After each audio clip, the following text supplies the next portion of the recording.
104.5. That has to do with the engineering of our roads in this country vis-a-vis our preparations for the rains since we are already in the month of June. You know, June, July, heavy rainfall. So what goes into the planning of our country, especially when it comes to the road networks, considering that just the blockade of that particular section at Malam, those going towards the central region and those coming from the central region had only one way to get to Accra.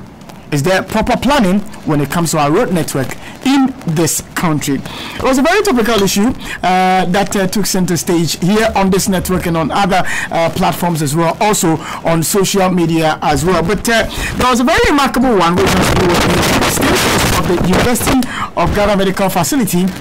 The campaign on social media for that facility to be opened, to be used by the public, and the government's renegence in opening that facility for use by the public. That campaign has yielded some results with one individual who had gone to campaign or picket at a function where the First Lady was present was actually arrested. As to how far the issue has traveled, we'll follow up in the days ahead of us. But I think I should say that it's good news that the government has indicated its willingness to open that facility for public use. There was also the issues about exposés left, right, center. It began with issues about the expose by Anas Arimia Anas and the Tiger Eye PI. Their expose on the happenings within the football fraternity and matters arising. If listeners can cast their minds back, there are some allegations of people who are supposed to have paid some 5 million, some 3 million, some 1 million, and some chunk of money, huge sums of money to people at the presidency. His Excellency the President's name has been mentioned, the Vice President, and the other individuals as well.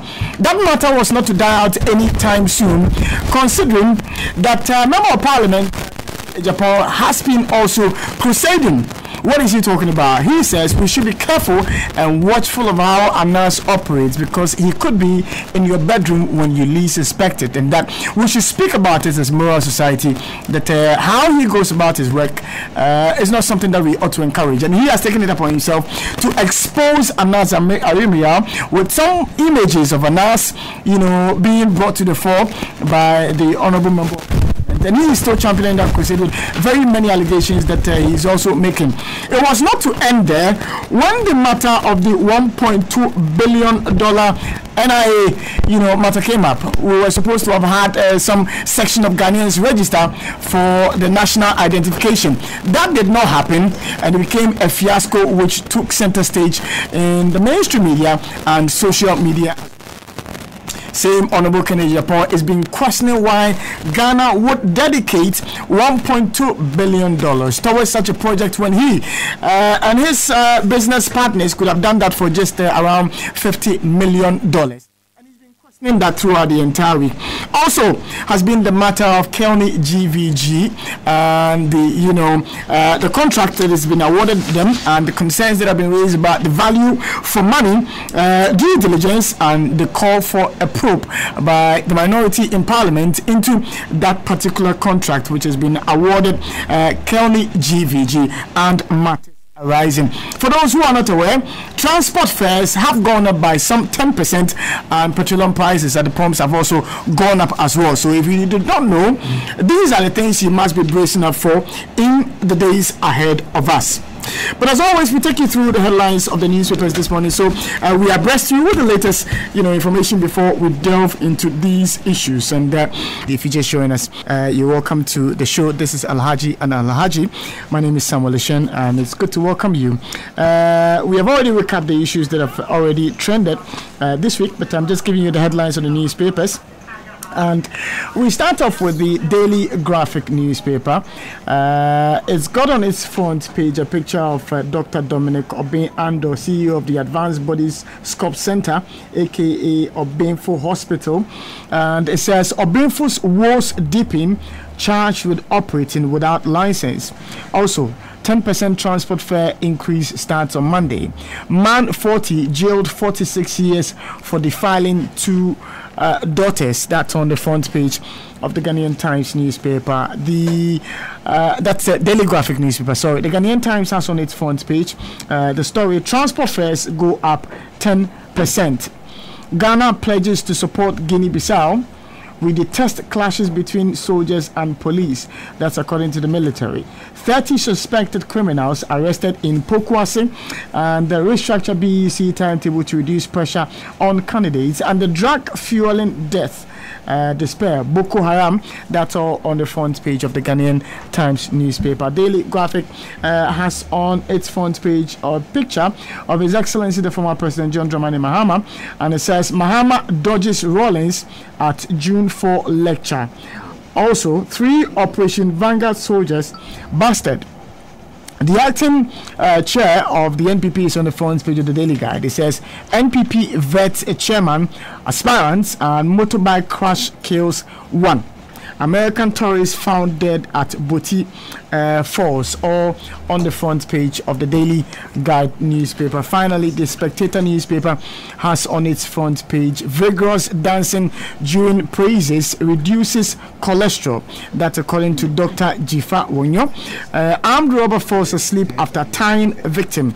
When secular musicians take up the cross. That's got a picture of Sarkodie, and there's a picture of a musician Efia also on the front page of the paper, and it says Efia out with the Mami, or is it Mami? All on the front page of the paper. As always, you should know that this show is very interactive, and your thoughts, your views, your comments play a very important role in our deliberations, and so we always encourage you to send them through, and you can do so on Facebook and Twitter using the handle at Samuel Ishan GH. At Samuel Ishan GH. I'll be glad to hear your thoughts, your views on the issues we'll be tabling for discussion this morning, and talking about those issues.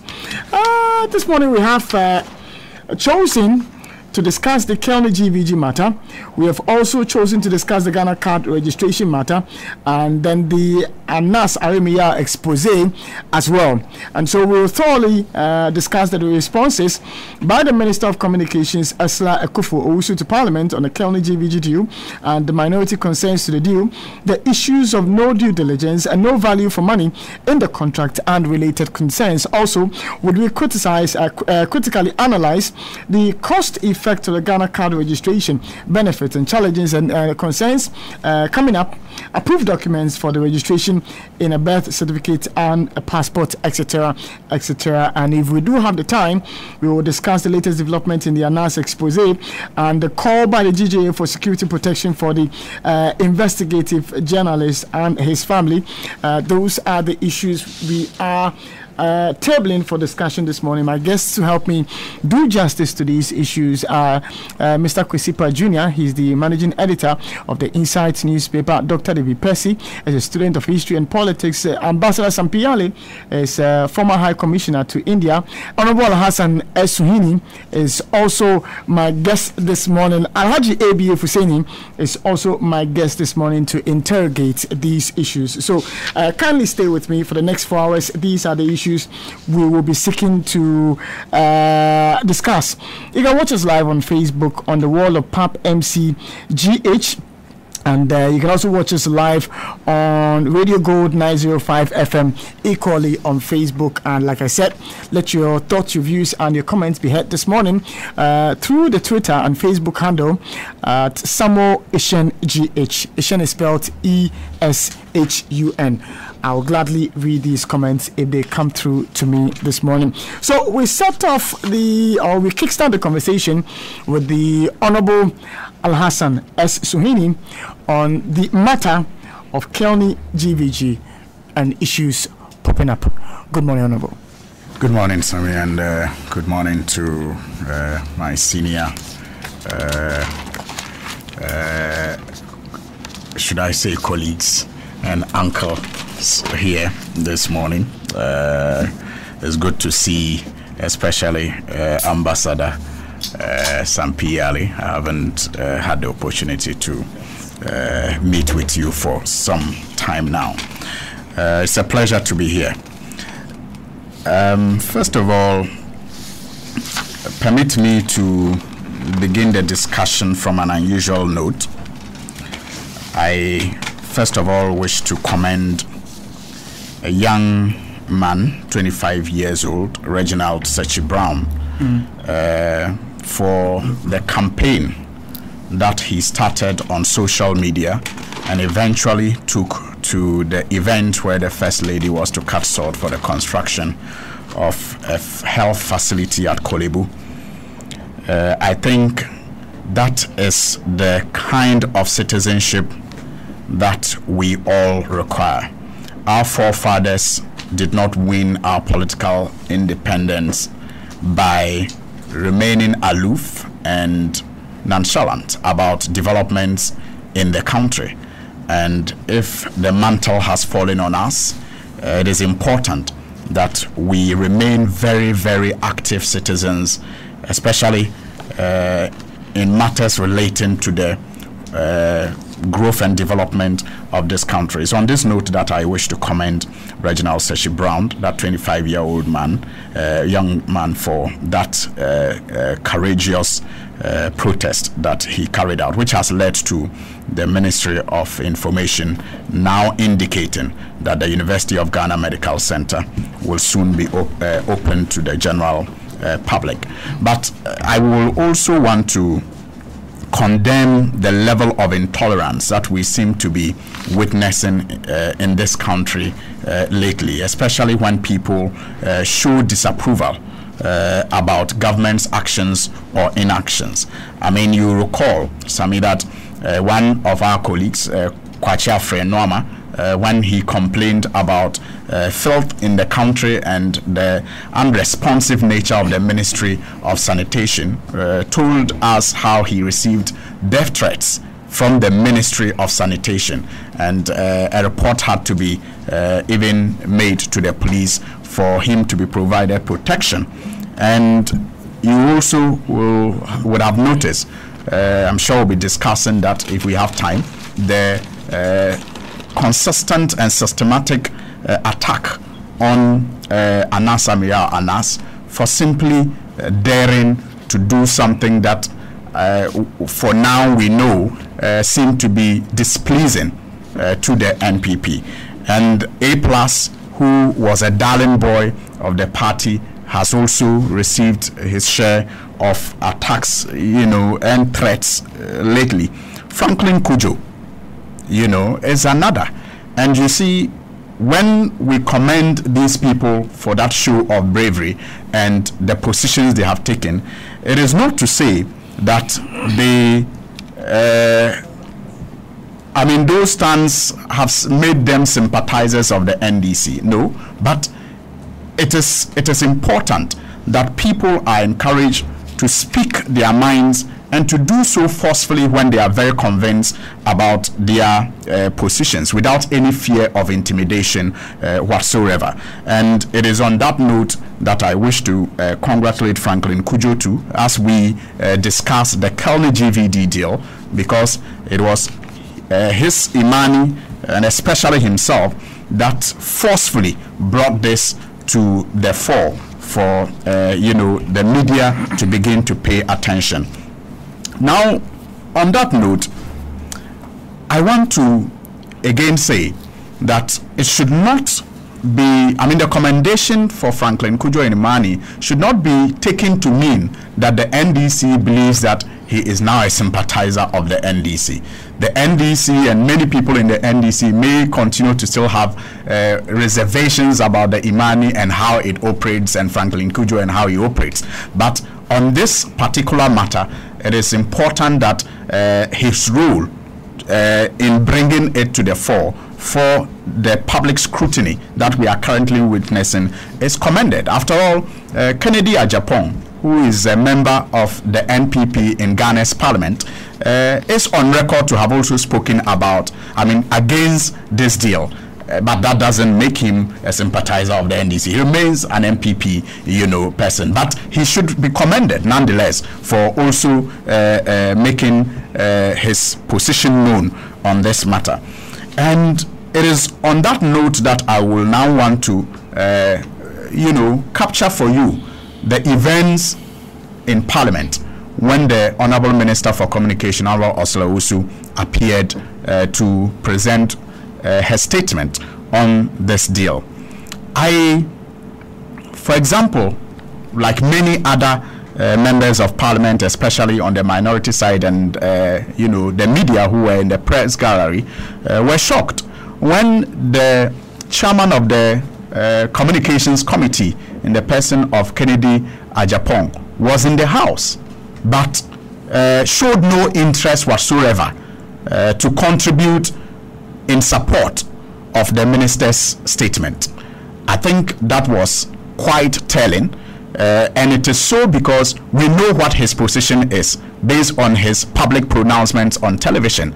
He thinks it's a fraudulent deal, and he has said so without any reservations. So it was, for me, intriguing that he was on the floor. I mean, he was in the House, in the chamber, but decided not to show support or speak on this deal, and because of that, it took Opare Ansah and others to even do what many of us believe was against the standing orders of the House. Order 86.4 of our standing orders clearly says that a member shall not contribute to a discussion that is on the floor twice, except in certain situations, which does not include the making of a statement by a minister. It is only when you are considering bills that in some cases a member may be allowed. But Honorable Opare Ansah had to come again when the NPP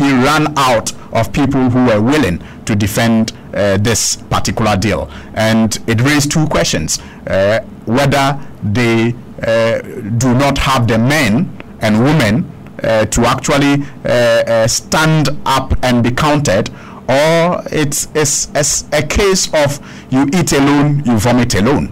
And those were the two things that, for me,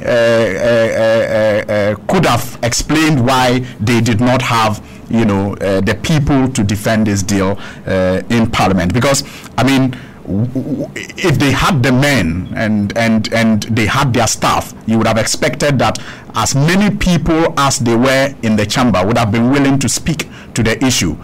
And so they didn't rise to speak because perhaps they didn't have the men, or perhaps they have the men, but they felt left out in the whole deal, like they say, so they could not be seen to be part of that, deal that they feel they have had no interest in it. Because clearly, this is fraudulent.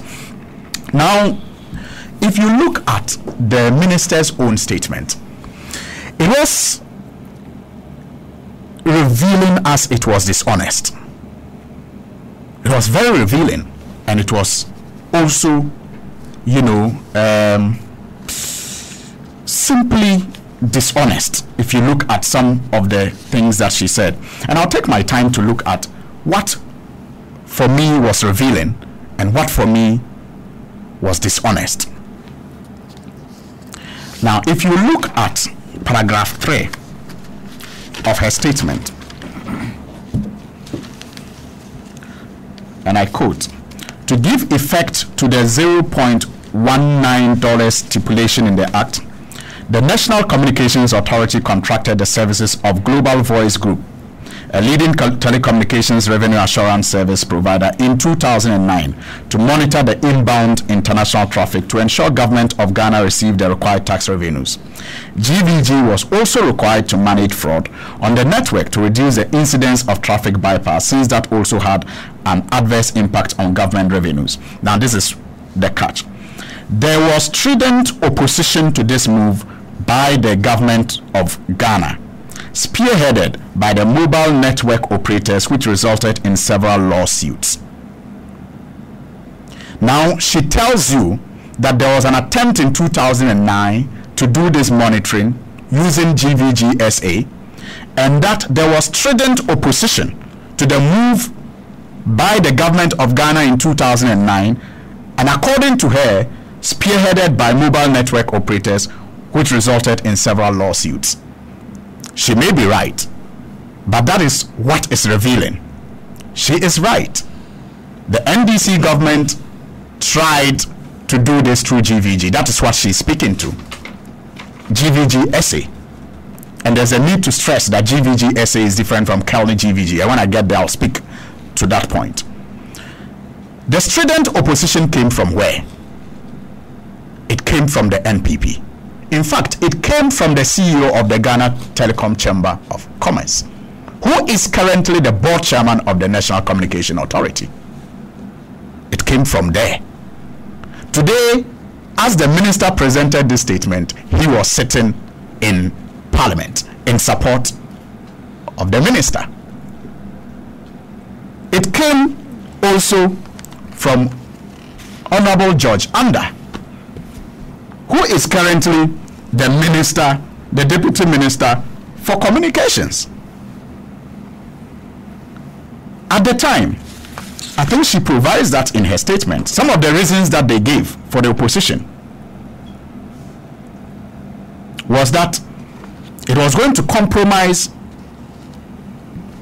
privacy, and that data protection and privacy could not be guaranteed by the telecom operators. Now, those were some of the reasons for which they opposed it. But Honorable George Anda went further to give another reason why monitoring in this way was not the way to go. And I read what he wrote on his Facebook wall on 1st February 2015. The last part. Please excuse my ignorance or disagreement on other viewpoints expressed by other telco experts, but ICH Clearinghouse, Wholesale Carrier License, Monitoring Task Force, etc., in my view, will or may not fix this because of two reasons. And the first reason he gives is instructive. The existence of a floor control price, 19 cents, will always create a black market situation. Simple economics, he adds. So at the time, his view was that monitoring was not the way to resolve all the problems that we think monitoring will resolve, or we thought monitoring could resolve at the time. And that it was an issue of pricing. So today, when you hear him saying that this is a very good deal, it's going to prevent us, protect the SIM box fraud, ensure that there's no longer SIM box fraud and all those things. He's speaking from both sides of his mouth. He's either convinced that the problem is a pricing problem, because as we speak, the 19 cents is what is still being charged. It has not been reviewed. So one would have thought that for someone who campaigned on the basis of pricing to resolve these problems of SIM bugs and other related issues, as Deputy Minister of Communications, he will not be doing what he criticized. He will be looking at ways of reducing the tariff that is charged, because he said that was where the problem was. For somebody who at the time, as the CEO of the Telecom Chamber, said that data privacy and protection could not be guaranteed if the telcos allowed a third party to plug in to their nodes, you will expect that he will have a different solution and not what is being provided. So that is why I say it is revealing. The minister's statement is revealing. Was it bad because they were not doing it? And is it good today because they have the opportunity to do it? That is revealing. Another person who opposed this deal was AFAC. Another institution or organization that opposed it was AFAC. When the minister talks about opposition, remember, I'm counting the people who oppose it. Was AFAC. Then one other person that I think I have to name in this was Honorable Kweku Kwarteng, who is the current Deputy Minister of Finance. And remember, this deal is between communications and finance. And what did Honorable Kweku Kwarteng say about this kind of arrangement? Now, it's instructive that during the passage of the Electronic Communications Act, the amended one, Act 910, I think, 910, he made the argument that tax assurance should not be part of the scope for the ICH license. He made that contribution and pushed and campaigned for it. That is when government decided to issue an ICH license in compliance with this law. He argued that the ICH license was to serve, if you like, the interests of the NCA, and the GRA was a separate entity, and so tax assurance should not be included in the scope of the ICH license. Well, in actual fact, you know, with an ICH license, you can provide, you know, what is required by the GRA, maybe even at no cost. But he pushed for that not to be included in the, you know, scope for issuing an ICH license. And then he went further to write an open letter to the Minister of Finance at the time, Honorable Seth Tekbe. If you permit me, I'll read. It's not a lengthy one. Dear Sir, criminal double payments for monitoring of international telephone traffic. I refer to the statutory policy of government to monitor incoming international telephone traffic for the purpose of revenue assurance. Communications Service Tax Act 2013 states that the Minister for Finance, in collaboration with the Minister responsible for communication, shall ensure that a common platform is used for the purpose of monitoring revenues. Then he quotes the relevant laws, but he says here that in spite of this, you have, through the National Communications Authority, directed network providers to allow another private company, AfriWave Telecom Limited, access to their facilities for AfriWave to do the same monitoring that Suba Info Solutions is already doing. Right now, both Suba and AfriWave have their devices. Listen, he says right now, both Suba and AfriWave have their devices inserted into the billing notes of network providers, with AfriWave claiming they have also been authorized to do the same revenue monitoring. That point I will come back to is important because he will know, because he was a member of the communications committee at the time. And so when you hear the minister saying that Suba did nothing and they got paid for no work done, we will address that when the current Deputy Minister of Finance, at the time in opposition, writing to the Finance Minister as a member of the committee that visited some of the telecom providers, said, and in his letter, that indeed he could confirm that Suba and others had already plugged in. Now he concluded that the National Communications Authority should withdraw that he should withdraw its directive to the National Communications Authority regarding AfriWave for your own sake and for the sake of the public purse. Because in his view, he was engaging in two companies were engaged in doing the same thing, basically. And he thought it was bleeding the public purse.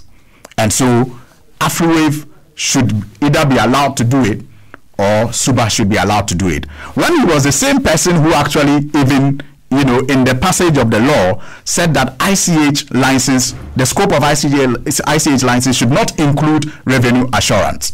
And so if the one with the license could not give revenue assurance, then which body was supposed to do it? There was a need for another body to do that revenue assurance for the GRA. Now, assuming that he was right, that we needed just one institution or one agency to do both the monitoring and revenue assurance, why is the AfriWave still in existence, and yet they are pushing GVG? Why? If he thought that one agency should have been responsible for both monitoring and revenue, even though I've already told you about the inconsistency in his argument, when on the floor of the House, he said that the scope of the ICH licenses should not include revenue assurance. But these are his words to the Minister of Finance, that the two agencies were doing the same thing and getting paid. And so there was a need for one to do it. Now that he has the opportunity, and we are told he was part of the negotiations, why is he not giving us what he professed at the time? Why do we still have two agencies? And he claims, or the minister in her statement claimed, that there was no real-time monitoring. And so Suba and others got paid for no work done. And that brings me to the point I made about Honorable Kweku Kwarteng himself admitting. And maybe further when I go to look at the dishonesty in when I'm wrapping up, I will address that issue. But then again, you read page 4 of her statement. And on page 4, she says, Mr. Speaker, since traffic was never monitored in real time, these companies collected the data from the same servers as NCA verification team. And so inevitably, the monthly traffic data collated by the NCA from the network operators for free was substantially the same as the data presented by Suba and Afriwave, for which the latter companies were paid approximately 2.6 million per month. Mr. Speaker, were in effect paying for no work done. This was the situation the MPP government inherited. It clearly could not continue. Those are her words.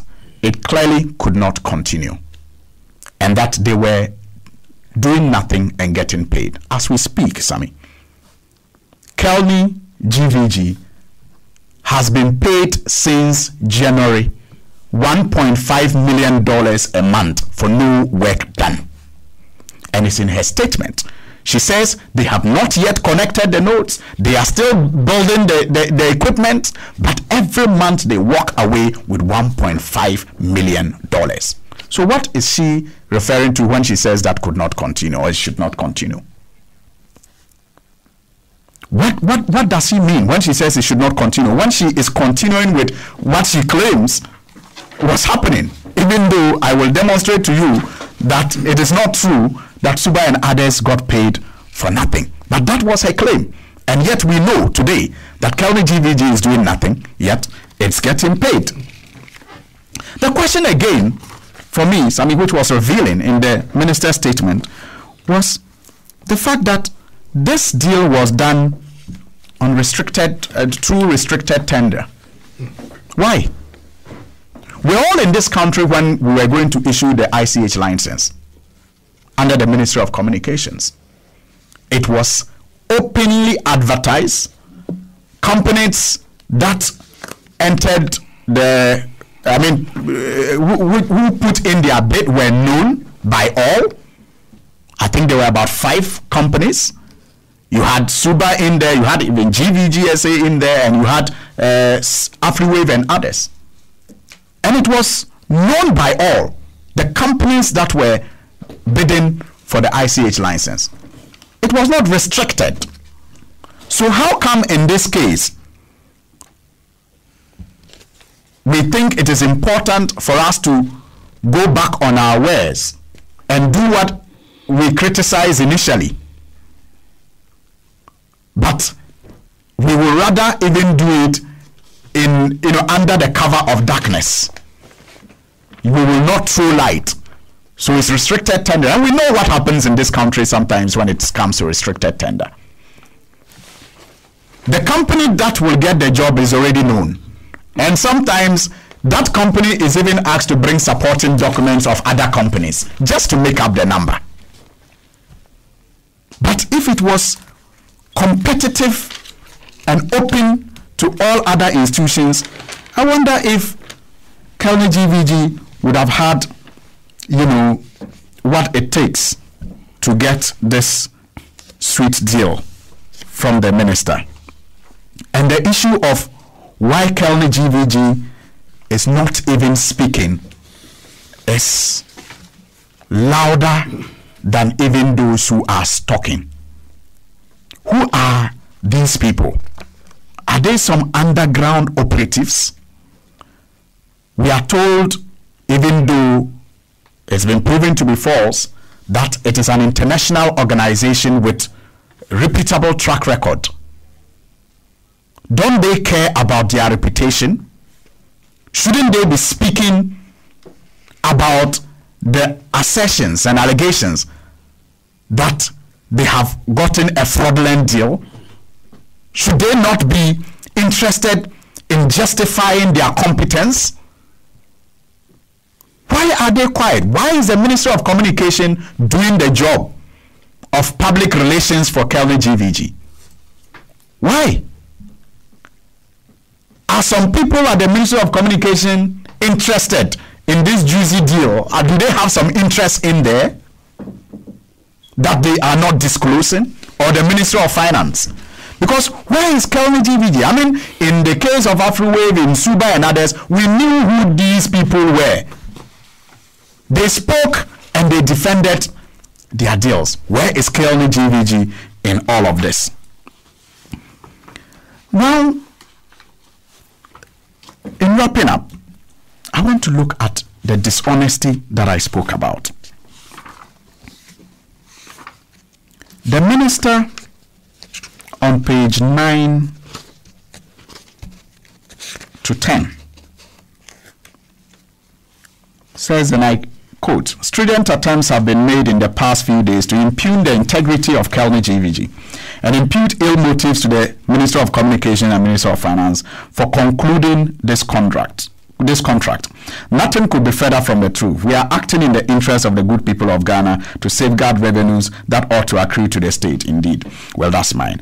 As far back as 2009, National Security conducted extensive due diligence on GVG and confirmed the credibility and technical capacity of the company in writing.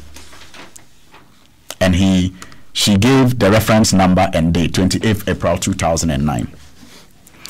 Now, GVG SA is not the same as Kelme GVG. But you know what? And that is why I say it is dishonest. GVG SA is not a Ghanaian company. But when it sees the minister, she says Kelme GVG is wholly Ghanaian owned with swag. And when she has no due diligence report on Kelme GVG, she uses GVG South Africa, which is not wholly Ghanaian, which is not even Ghanaian. So he juxtaposes GVG's credibility. He gives GVG's credibility to Kelme GVG. GVG SA is, in law and in practice, completely separate and different from Kelme GVG. And she's a lawyer and she's supposed to know that. So, if you have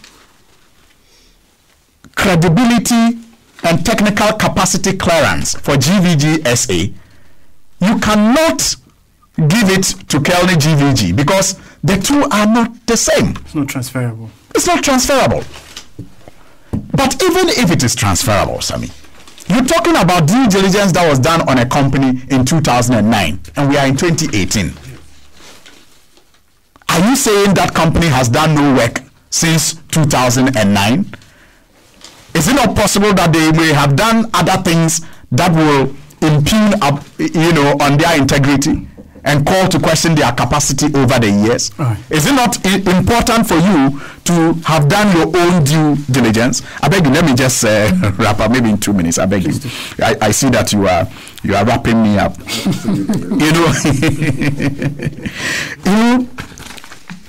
Now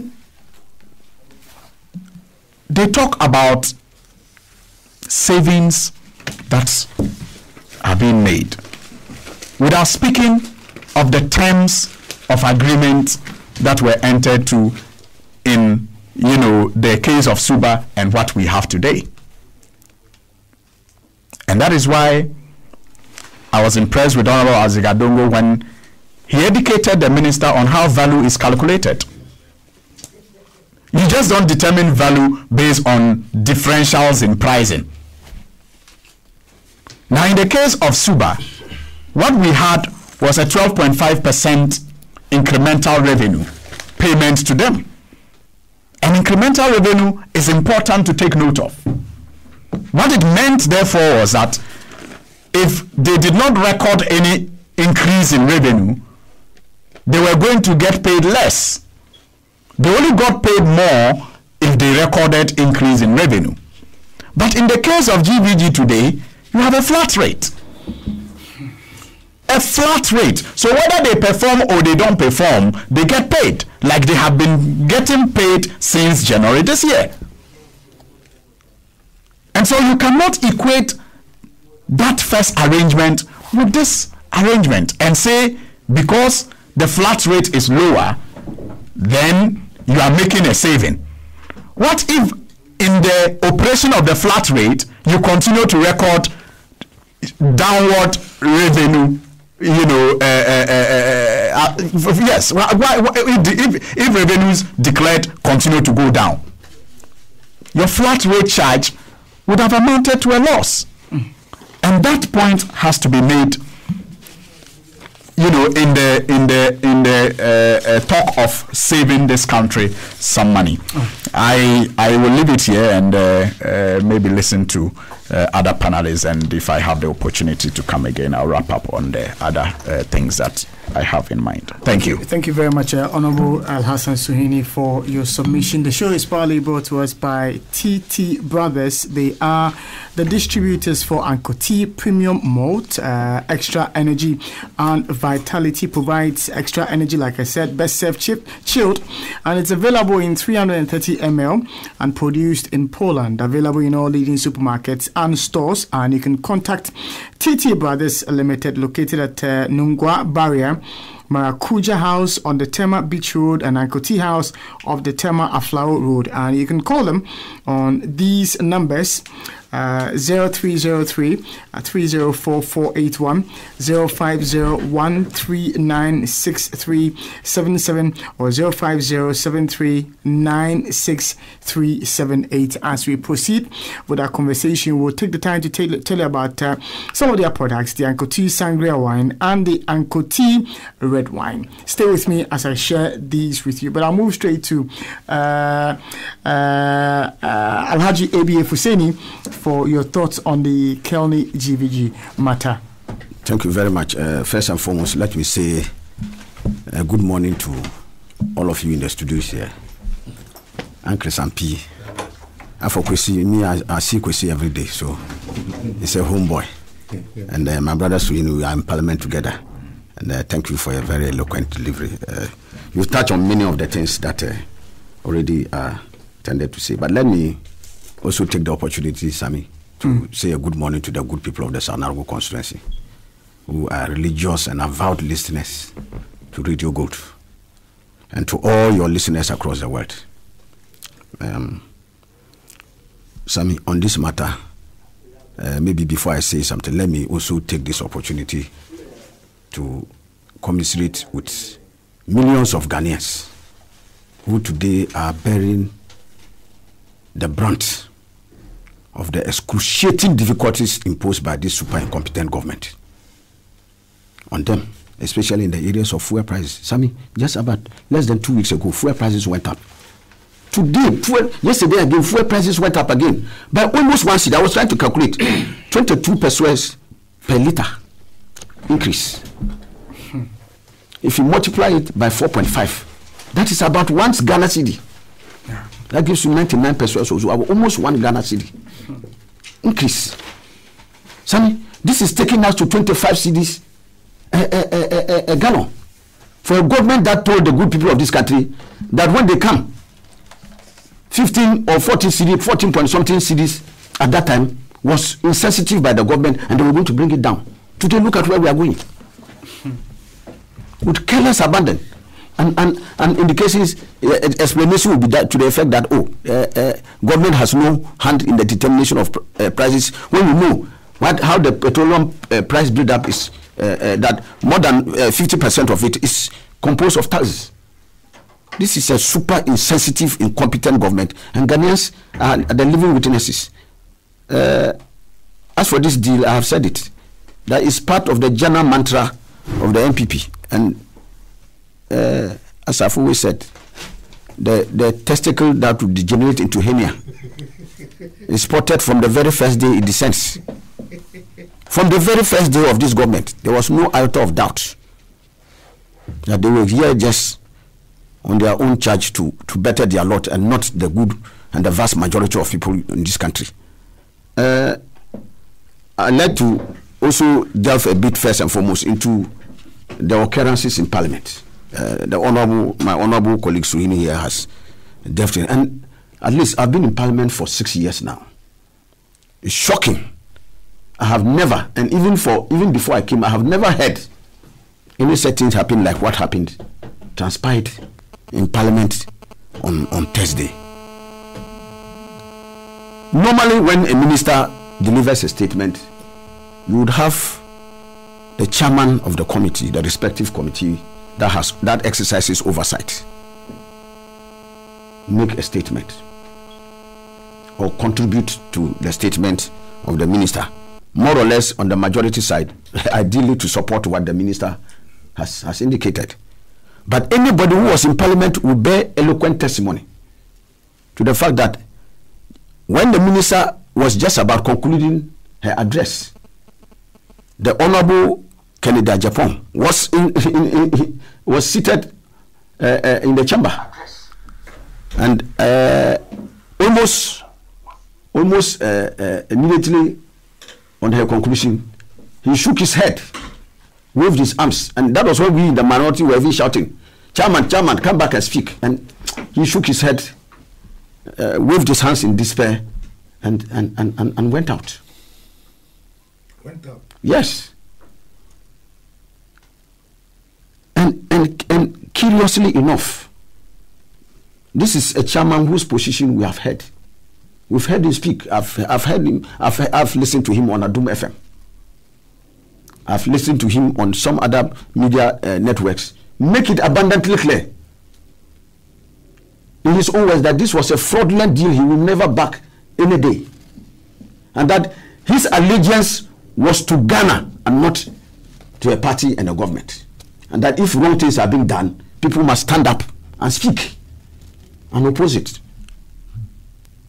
I had expected my chairman on this occasion to stand up and speak and to let the good people of this country know that on the floor of the House, this was the record.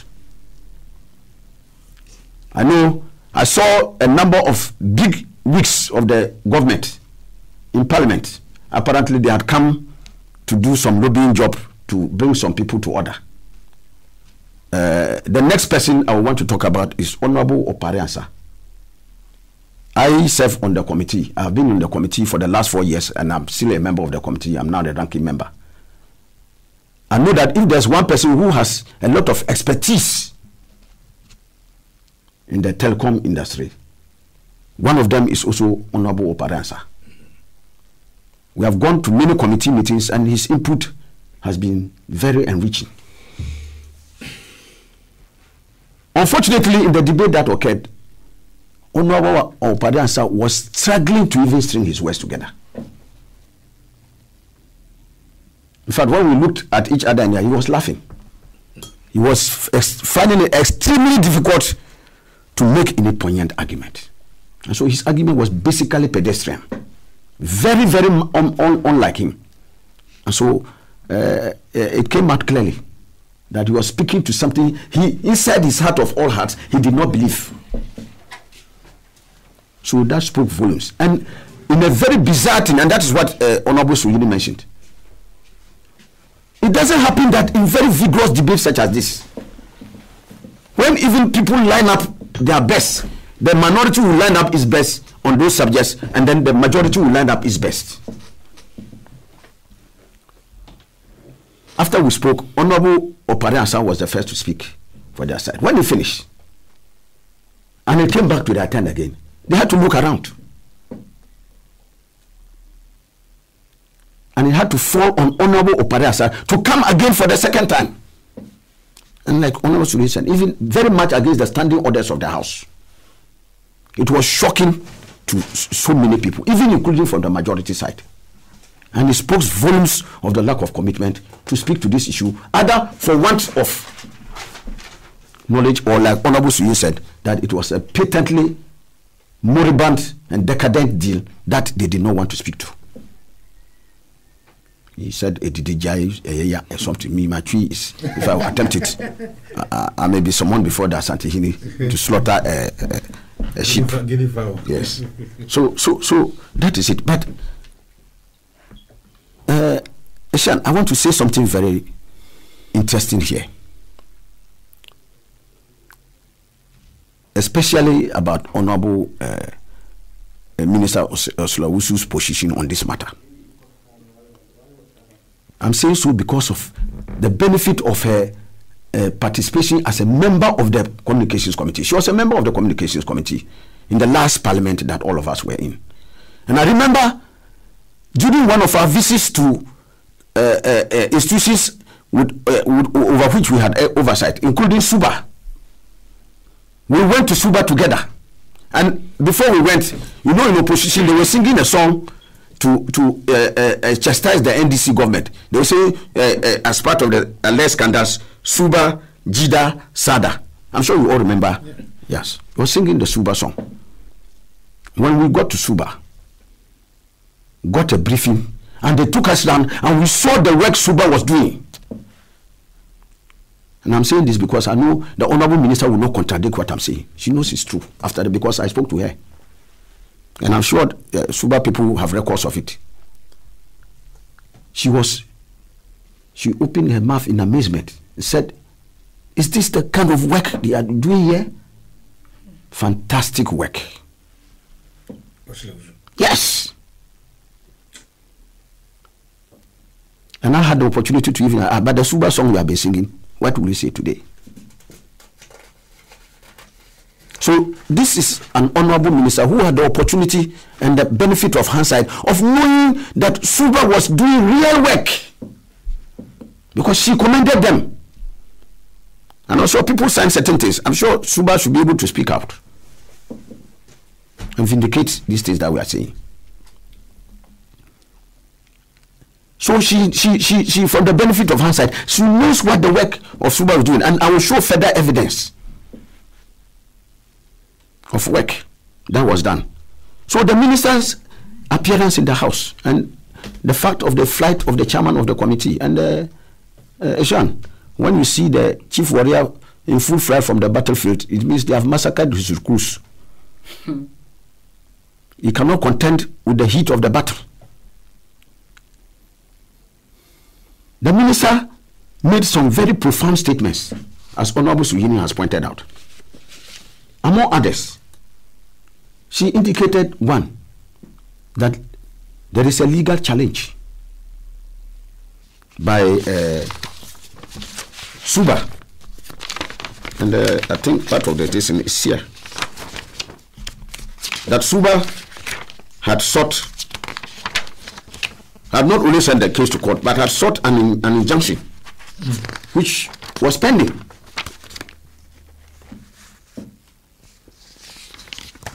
I'm trying to find where it's, but it was abundantly clear that she made that allusion that Suba had actually filed an injunction, and the case was pending as at the time that she was speaking on the floor of the House. Yes, on page 9 of a statement. Mr. Speaker, Suba is currently in court. Honorable Sampiale, you people are lawyers, so listen. Suba is currently in court challenging the termination of its contract by GRA on the grounds that it was not given the requisite 3 months notice and has procured an injunction which is also being appealed against. So you see, I'm not a lawyer, and I will not be in a hurry to advertise my ignorance of the law, but at least some aspects of law is common sense. Alhaji Chief. Yes. So it says that one, the general body of the matter is in court, but they have gone further and procured an injunction. I'm quoting here, these are her words. Restraining them from going ahead to do anything on the matter. And she's a lawyer. I believe she's a lawyer of repute.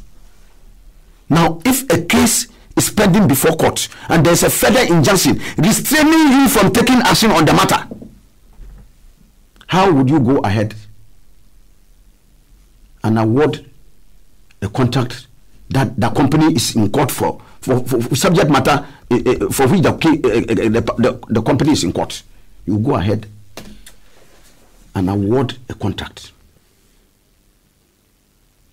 Sammy, the basic principle of our law in this country is that there is equality of every person before the law. And I don't think that anybody is above the law to the point that you are big and powerful enough to set aside the law and do whatever you like. The principle of our good governance is that government acts in conformity with the law. Government itself is not above the law.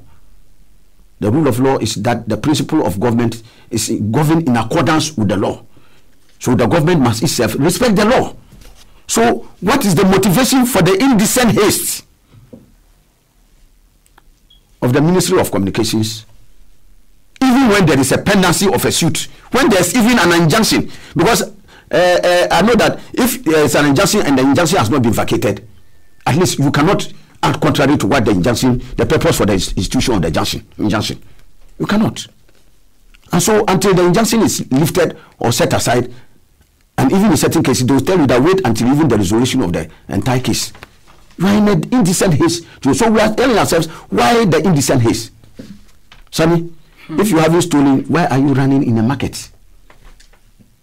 Have you seen people running in market?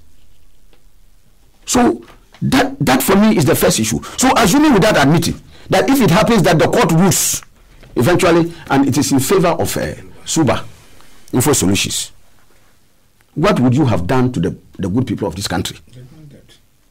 There will be judgment debt. And that judgment debt would have been a needless imposition of additional burdens on the public purse. So that would be a judge without any iota of doubt, a reckless act, centered on a motive that could be anything but honorable. So that is the first real case that you can see that in the face of the blatant disregard for the law to satisfy an end. What would be the motivation for you to be able to set aside such a very important legal injunction that was pending in the court? So the mouth has to be full for the stomach to reject the remnants. There must have been an overriding motivation. Now, the minister also indicated, and I think Honorable Swin tried to touch on it, that in the previous regime, trying to go back to the 2009 assumption of office by the NDC, that a similar job had been given, for which payment was made without any evidence of any job having been done. And that 2.6 million was paid for no work done. And I'm happy that records don't lie. It's also good that Honorable Suyin has already exposed the contradiction. You know, the minister seems to be interchanging Kelly GVG and then GVG SA. As we see in law, they are two separate, different entities. And there is no way in which you can, even by their stature, their board, their constitution, and all those things, they are not the same. She indicated that these arrangements were the same. The one in 2010, which was done by the Ministry of Communications, was not on a flat rate, as has been said. They were supposed to generate revenue.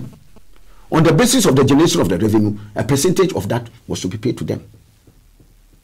And it is on record. And when the Honorable Minority Leader, who was then the Minister for Communications, came, he showed eloquent testimony and evidence of the operations at that time, where even as a result of the operation of that company, revenue that was generated was even shared to boost the fortunes of institutions such as the Ghana Electronic GIFEC. That is the Electronic Fund for Communication. GIFEC was a generous beneficiary of the arrangement that was made at that time. So no money was paid by the state. Monies were rather generated on the basis of what was generated. They were paid their share, and the rest distributed to a number of state institutions to retool them and empower them to stand on their feet. That is what happened. Now, as has been shown, if you go to this contract, the contract was signed on the 27th of December 2017. One of the basic clauses in the contract indicated that 30 days after the signing of the contract, payment was to commence.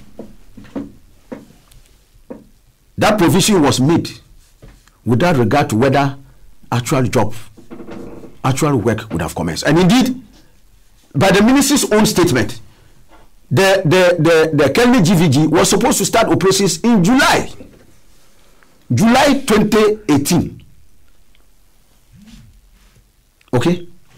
So, if you even acknowledge that the company you have signed the contract with will start operations in July 2018, what are you paying them for in January? Because there's evidence, as has been said. And even I want to dispute the figure that they put up. Even it's more than 1.5 million. You know why? Because they say it's 1.49 that they are paying, exclusive of VAT and other taxes. So if you go and add VAT and other taxes, it goes beyond 1.5 million a month.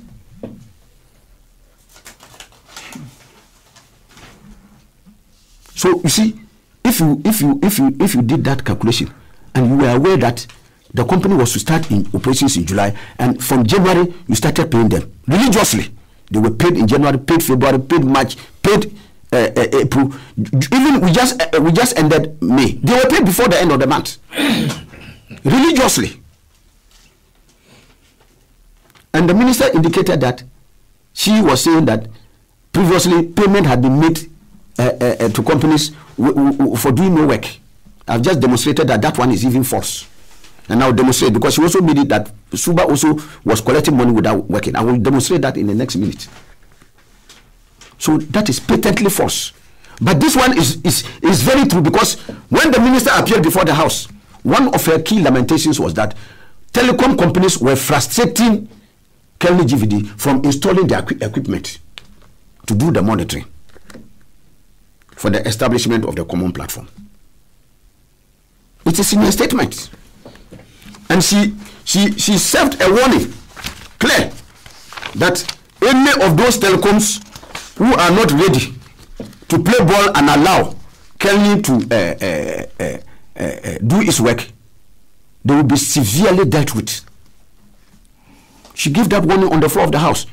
So the clear evidence is that, Sami, they have not yet installed their equipment. If you go to MTN, which is the largest telephony network, there's nothing like that. They don't have their equipment there. And even the statement, she was saying they are now trying to go to Vodafone to install. So they don't have a full array of their equipment installed and working as we speak. They have taken over $7.5 million. If you convert that, we are getting closer to 40 million Ghana cedis in the old currency, over 400 billion. 400 billion. You know what I can do? Paid for absolutely not a shred of work done. Nothing. And there are terrible clauses in the agreement. I'm sure those who are lawyers, the agreement, when they peruse the agreement, they can even see worse things than we, with a normal bare vision of the law, can see. You see what an experienced old man can see lying flat on his back.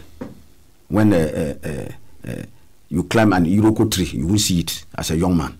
So they can see what is happening. There are other clauses like a 5% charge, that if they even delay payment for 1 day, there will be a 5% annual charge imposed on the NCA and by extension the Ministry of Communications. In the agreement, another further needless burden that has been imposed. Now, the claim that Suba is not doing any work. Sami, let me point out to you something. That in the run-up to 2014, the reason why government engaged Suba and others to do the work was that the telecoms they themselves were declaring the volume of traffic based upon which revenue is calculated. So there was a suspicion that they must have been under declaring those volumes of traffic. So what happens is that there's something they call the CDR, that's the call data records. So the call data records will give you the exact indication of what volumes of traffic are going through, so that you can calculate your revenue. So that's how come government entered into contact with Suba. Before that, they were doing basically about 3 billion thereabout. From 2014, let me give you these figures. This is from November 2014 to December 2016, when Suba got operational, fully operational. Total tax revenue mobilized, that is including VAT, NHIL, communication service tax. The total amount rose to 5.3 billion Ghana cedis. That is between November 2014 and December 2016. 5.3 billion Ghana cedis. I can give you the breakdown. The breakdown is national VAT and national health insurance contributed about 75%. That's about 3.958 billion Ghana cedis. Then the communication service tax 25% at 1.304 billion Ghana cedis. Now, in that time, the volume of international traffic monitored in minutes and declared by Suba was 1.5 billion minutes. So I just told you that this is the basis upon which that revenue is computed. 1.5 billion minutes. Now, total revenue posted as part of the aggregate, $88.2 million US. Okay? Then, even to debunk another assertion that was made by the minister was that currently they are doing only two: monitoring and revenue assurance. In fact, Suba and Co have been fighting SIM-box fraud. Not today. And there is the evidence of their effectiveness in fighting SIM-box fraud was that within this period that I've talked about, they effected 34 arrests were effected. And that arrest comes with a cost. That cost in savings, because when they terminate those international calls at the SIM-box level, the money goes to them. So as a result of the arrest of these people, what Suba was able to make in savings as a result of this thing was $10 million US just for this short period. For the 34. Yes. Wow. Just for the 34. So you can see that even further opportunities, it will be even more. And that had brought the activities lower when they started clamping down. But Sammy, there's an opportunity cost. Assuming the people still had the equipment with them and they were going to work, what the nation would have lost, Sammy, was $78.8 million US, almost $80 million. So I'm giving you these statistics to indicate to you the work that Suba Info Solutions was doing at that time, which they are now claiming that no work was done. You know why, Sammy? That is just to find a way of trying to explain of why for 5 months, in fact getting to 7 months, because they say it will start in July. So even this month in June, Kelly GVG will be paid again for doing no work. Even in spite of the outcry of the country that no work has been done and they continue to be paid, they will still be paid. Right. So it was to find a justification for trying to argue that something had been done in the past. So if it is happening now, it is not a big deal. All right. Sammy, it's very curious that when you are going to award a contract of this magnitude, you see, and I say that, look, do the calculation properly. If you take it even at the conservative rate of 1.5, I say it's more than 1.5 if you add the taxes and others. But if you take 1.5, Sammy, a month, multiplied by 12, you will get 18 million. And for this one, my mathematics, I can stand my head neck high and say that I'm correct on this. So 18 million a year. Okay? The 18 million a year, multiply it by 5. What will you get? 90. Okay? But they are telling us the contract sum is $89 million. Now, this one is supposed to go for 10 years. Because you see, in the contract, if you read the contract, they talked about an automatic renewal. Before then they come and they are to say, oh, maybe they will also look at some other criteria. You don't put the other criteria before the automatic renewal. You assess the company when you are satisfied with their performance. Then you don't insert clauses like automatic renewal in the contract, because the other party will be hasty enough to invoke it for its benefit. So if that automatic renewal comes, 5 years, I just said here is what? 90 million. So another 5 years again will be another 90 million. That gives you what? 180 million. So the actual contract sum they are even giving us is not even correct. They are shielding it. The first 5 years is not 89, it's $90 million.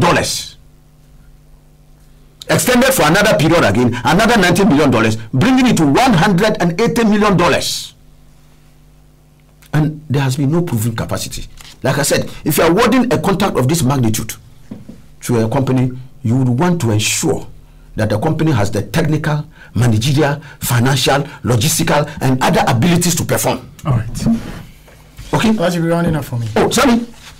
I'm just warming up. You're running up for me, Alhaji. You're running up for me, sir. Wow. You see, so that brings the issue of due diligence that Honorable Suhini had already touched on. You would want to do some due diligence to ensure that that company has the capacity, it has the integrity and the professionalism to carry through the job to the expectation of the client. Okay? When in the admissions of the minister before the House, he said, she was making reference to a 209 due diligence that was done under the NDC. When Honorable Haruna, the current minority leader, in getting GVG, South Africa, to do the national security, to do the due diligence on them. 9 years getting to 10 years now due diligence. And some me and you know that even a company, even within 6 months, a company can do something that will render its reputation useless. You are talking about almost 10 years. And we are talking about even not for the same company. This company that they said was registered in Ghana and others was registered, some even know funny enough, to trade in things like cement and tomatoes. Among their distinct from their records from the Registrar General, import of things like tomatoes was part of their team. And so this is the company that we are bringing to impose this very important obligation on them. No value for money assessment was also done. So no wonder you can see the payment already of monies to them for no work done, because no value for money thing was done. So we are talking about, they are talking about investment of about $50 million in equipment by the company for the 10-year period, and that at the end of the 10-year period we will be beneficiaries of very sound technology. Look, it's one of the most bizarre arguments to make. Number one, look, if it is just for this, the sake of this 180 million that we are talking about, what we should have done as a country, and especially as a government that has been touting its credential that it is there to save the public purse, this country would have gone ahead to procure the $50 million. We ourselves will run it, and at the end of it, we will save $130 million. That is a government, a ministry that is, as it were, anchored on the belief that it wants to protect the public purse. And we are saying that, look, today, Sammy, technology is so dynamic that if we bought equipment today for some operations, my brother, even if you are not careful, next year you have to upgrade the equipment. I'm not talking of next 2 years, not 3 years, not 5 years, not 10 years. Go back 10 years ago and see where we are today. In 10 years' time, I am telling you, the equipment that you have all along, they will be obsolete. So if you are telling us that we will be beneficiaries of this equipment in 10 years' time, When the technology would have gone obsolete, of what use is that obsolete technology? Practical use is it to the country? When at that time we'll be looking for fresh monies again to go and, as it were, look for fresh equipment to come and deal with. So, Sammy, I can see that you are pressed for time. But I want to say without any iota of hesitation that this is a very bad agreement, and it must have been motivated by something. When you see a bandicoot out of his hole, there is an intrusion in his home. There is no way that this particular deal would have been crafted for nothing. All right. And I say that is why the minority made the call that this matter must not only be referred to the Committee on Communications for further inquiry, but that it should be open to the public. Sammy, for those other stakeholders with the relevant input to appear before the committee, for the committee to get to the bottom of the matter. Okay. This is a government that says that this particular deal is transparent. There's nothing wrong with it. So there's nothing wrong with it. Let's all get to the bottom. Sammy, that's why I asked that if you haven't stolen, why are you running in the market? Thank you very much. So, you see, it is important that the good people of this country stand up and be counted. We in the minority have served notice that this matter, wallahi, will not die. We will make sure that within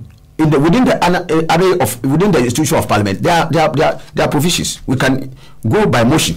Yes, they can decide to come with numbers and vote it down. We can go to court. We can use an array of them. But the biggest decision is the good people of this country.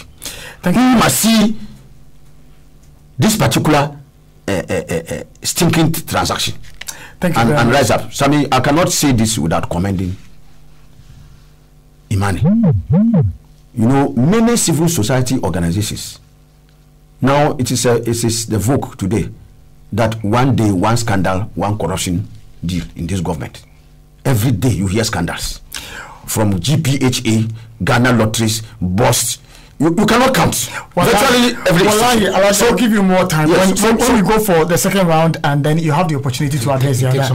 Wallahi, I'll give you that time. Take some of my time. You're still here with us on Alhaji N Alhaji, the mother of all talk shows. If you just join us, you are welcome to the show. We heard the submission of the Honorable Alhassan S. Suhini, the Honorable Alhaji ABF Husseini, also sharing his thoughts with us on the Kelni GVG matter. I've already indicated the show is probably brought to us by TT Brothers. They are the distributors for Uncle T Sangria wine, a sweet, refreshing Spanish red wine and natural fruit extracts. The quality of this, wine is such that you can drink it on its own or with some ice without having to add any additional liquor. It's also available 750 ml, and the percentage of alcohol in there is 7%, and it's a product from Spain and is available in all leading supermarkets and stores. For bulk purchases, please contact TT Brothers at the Uncle T House of the Tema Aflo Road, and at Nungwa Barrier, the Maracuja House on the Tema Beach Road. They are the proud sponsors of the show. Now, I've seen many text messages that came through last week when I was on the show, asking questions about the fate of the U.S. military deal in Ghana, and as to whether His Excellency the President has assented to what was ratified in Parliament. Well, those who have been asking that question, pay attention. That debate is not dying anytime soon. Next week, the Freedom Center in Accra will host two fora on the subject, which will be addressed by two international activists from countries already hosting U.S. military bases. The fora will take place on Monday, June 4th, 2018, and Wednesday, June 7th, 2018, at 6 p.m. The event will be chaired by Comrade Chicho Opoku, convener of the Socialist Forum of Ghana. All comrades and the general public are cordially invited. So that's for those who have been concerned about whether we are allowing for the U.S. military base matter to die off naturally. It's not dying off any time soon. On that note, I come straight to you, Ambassador Sampiele. But quickly before that, let me hear your thoughts, your views, and your comments on Twitter and then on Facebook. Look for the handle at Samuel Ishen GH. Send them coming through. I'll read them in a bit. Ambassador. Well, Mr. Shen, I want to say something before I come to my contribution. When I assumed office as the High Commissioner of India, there was this program of trying to establish a sugar factory in Ghana. And the reason was that we were importing about 550 million cedis worth of sugar into this country. So I was tasked by His Excellency the President to make sure that whatever it took, this factory will be built. We worked so hard, and as at the last time that I paid a working visit to the sugar factory, it has been completed, and that they were waiting for a program, one of the components, so that they can start full operation. The question again was the fact that the land area which they needed to do this cultivation of the sugarcane has been so encroached, and therefore they may not get the actual yield of sugarcane. So quickly change the strategy that if that is the case, then give us another facility of 24.5 million US dollars so that we can plant different varieties of sugarcane that does not take that huge acreage of land. The India government approved this loan 6 years ago. Up to date, that loan is still hanging there. The factory has been finished. All the new ambassador has to do is to assess that facility and bring it to Elmina for them to start. Ishen, on Tuesday, I went back to Commander and I wept. That factory is becoming a monument of waste and neglect, because the Indian government Indian contractor has finished his work, handed over to the Ministry of Trade, and they don't have any staff at post. It's only one Indian who is staying there holding fort, so that people will not go and vandalize the sugarcane at the factory. Central region is one of the poorest regions in this country. If you took away the University of Cape Coast, that has a greater number of the employees, and Amin Sangari, there's virtually no factory that can employ more than 500 people in the central region. So when you go and see the youth in the central region, especially Kisi, Commander, Ampenyi, Iguafu, unemployed, at least if these people are not educated at all, they can cultivate the sugarcane. They can carry the sugarcane and get employed. To date, that factory has not been opened. Even though it was open, it's not operational. Apart from the wickedness we are showing to the youth of the central region, there's also the fact that that facility was not a free gift, and the Ghana government will be paying that gift. I'm appealing to the Ministry of Trade that immediately, whatever is the issue with the Commander Sugar Factory, it is no longer tenable. There's no argument after 1 year, 6 months in office that the Commander Sugar Factory should remain a monument of waste and neglect. It's quite a pity. We have this factory there standing there. There are people who are unemployed and still going around the world asking for money, when this factory could have saved us a lot of money. So Mr. Shen, that was my way of appealing to the government of Ghana to be sympathetic to the plight of the unemployed youth of the central region. At least to do something about the Komenda sugar factory.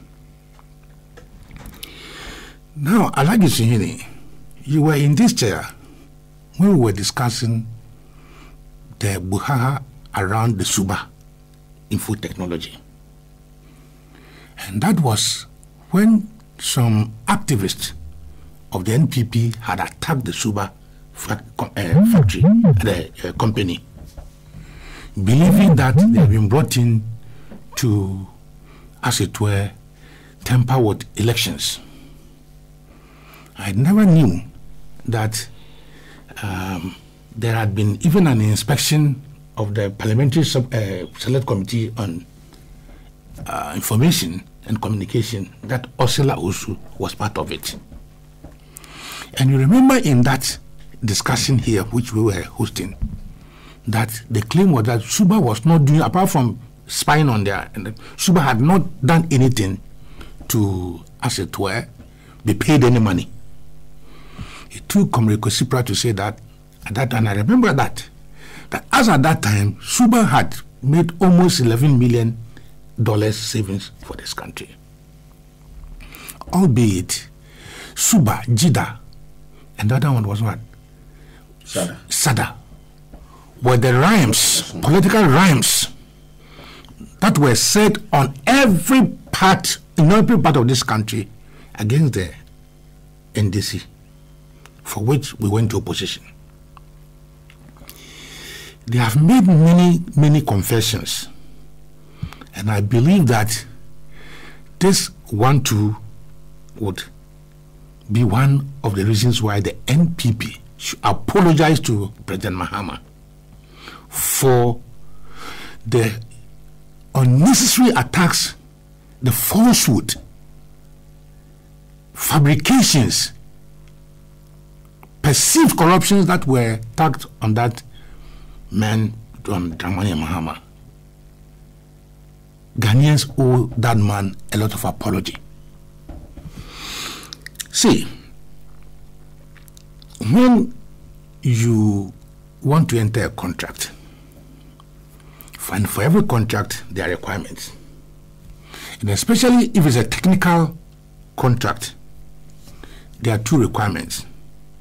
You have the technical feasibility, or which communicates the technical report, and also the financial feasibility, which means that the person you are giving the contract to is capable of mobilizing its own money, at least for the initial requirements. These are the two requirements that you need. Now, the one major issue that you also have to look is the legal personality of the company you are contracting with. Because if the other party lacks capacity in terms of its identity, in terms of its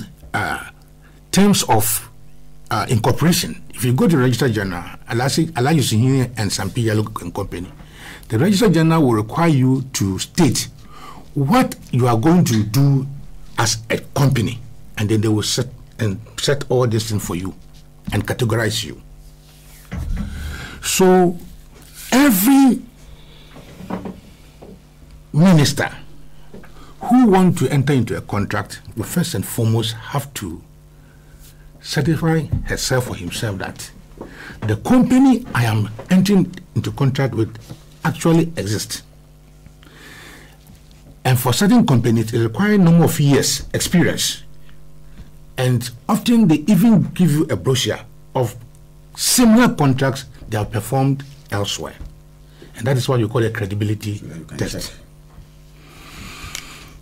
In this area of technology, people can manufacture even letterheads in their cars. So you owe the people of this country a great responsibility to ensure that I'm entering into a company that will not fizzle out after taking our money.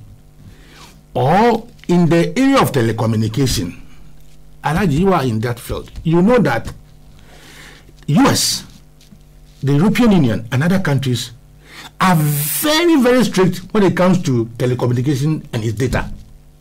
One, because this data can be used and misused and abused for several purposes. Secondly, when it comes to telecommunication, they are so protected because it involves individuals and their private conversation. So if you look at many parts of our constitution, it guarantees our privacy in terms of communication. Recently, a company has been shut down in UK because they have commercialized the private data they have for other purposes than what they were required. Is this what we are dealing with in Ghana as far as this matter is concerned? The problem of this country is that some people think that when they are voted into office as members of parliament or are appointed as ministers, the country belongs to them. And therefore, all other people who even question what they are doing are skeptics. They are making unnecessary, in the words of Eslausu, unnecessary criticisms. Madam Osila Owusu, the contract that you have signed, which of your family members is going to pay for? Madam Osila Owusu, the contract that you have signed, whether it is 89 million or what, who is going to pay for it? Is it not the Ghanaian taxpayer? Alhaji Suine, in the contract that you discussed in Parliament, did you see that the MPP was going to pay for the contract? Did you see that any member of Oslausu's family is going to pay for the contract? To the extent, so that when ordinary people like us ask about, Madam, we don't understand. That is becoming the style of the MPP that anybody who asks any question is ignorant. Beginning from the Vice President, these are ignorant. They don't understand. This is unnecessary. Now, Mr. Shan, let me ask this simple question.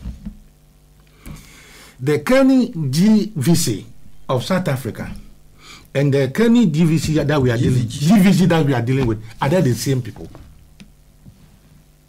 Are they the same people? No. So that we can interchange their due diligence for one another. Are they the same people? Who are the directors behind this company that we are dealing with? Who are the persons that we are dealing with that have been given the right to monitor our course? When this matter came, I think the Chamber of Telecommunication came out with a press release, and that they were worried that this company, can, in a way, sacrifice the privacy of our conversations, even though they have denied. For me, as an ordinary Ghanaian, what assurances has the minister given us in the statement that she arrogantly read in Parliament? What assurances did the minister give to us that your calls will not be monitored? And for that reason, we have put in this measure, that measure, and that measure. We have not done that. So apart from the revenue issues that they are talking about, data integrity is also a matter that has to be taken very seriously. Yet nobody is talking about that. The telcos themselves are saying that, the Chamber of whatever are saying that the design of the company's systems does not sit with their structure, architecture. They are saying that. Who is addressing that? You are going to plug something into my PC, but the system, the design is different. You have not addressed that, but yet you have signed a contract that makes you take your money 10 days after the signing of the contract. And as I speak, I'm not sure all the telcos have been hooked to that, yet they are taking money. listen, the youth of this country, whether you are MPP or NDC, you should understand that all these contracts that these people are signing on behalf of Ghana, you will pay. The youth of Ghana, you will pay one day. You will pay one day. We have established Commander Sugar Factory. We are not opening for you to get employment. We have established Legon Hospital. They are not opening for nurses to be employed, and the nurses have to picket all the time. Yet, we politicians say we are in government because of you, the youth of this country. As we speak big English in Parliament, the people at New Amanfra, Fukuma, Selelugu, they don't understand this. But they, out of their sweat in the farm, would pay for this. Isn't that, Alhaji? Sure. They will pay for it. So, now, the trick of the political elite in this country is to hide and encapsulate everything under political colors, MPP and NDC. So that if a contract that is as obnoxious as the contract we are dealing with, all the minister has to do is to play the sentiments of political party colors. And so if you listen to the discussions on television and radio, it has also again turned NDC and MPP. And sometimes the comments of those who are defended, the so-called communicators, are so ridiculous and annoying, if not to say insulting to the Ghanaian, the people, good people of Ghana. Since when did this issue become lawful? The issue of Suba, which they so ostracized, become lawful. It appears to me that after 2016, everything unlawful that the NPP said, everything repugnant that was said about the NDC has now become very good, transparent, and necessary. That's why I say that the people of this country owe John Dramani Mahama a lot of apologies. Now, I'm not digressing, but take a quick look at the free senior high school project. I'm sure that the NDC itself also spoke about free senior high school. But if you don't plan to succeed, you plan to fail. To date, there's no program whatsoever about junior high school. And therefore, everything is being twisted and twisted to raise revenue for that pet project. Because you know what? Like the MP for somewhere said that at the end of it, those people who the government has given free SHS will vote for them. So to them, nothing is important than winning election. Even if the students, sleep 5 in a bed, even if the students are killed by meningitis, for them, their interest is just to win the election. Today, it appears that every revenue that is in this country has to be mobilized to the free senior high school. And even that, Alhaji, don't you see some people on the street that are still not going to school? Don't you see them? Plenty. So this is not robbing Peter to pay Paul. You are robbing both Paul and Peter. This situation that we have, I want, when you go to Parliament, Alhaji, please, 3 reports we demand.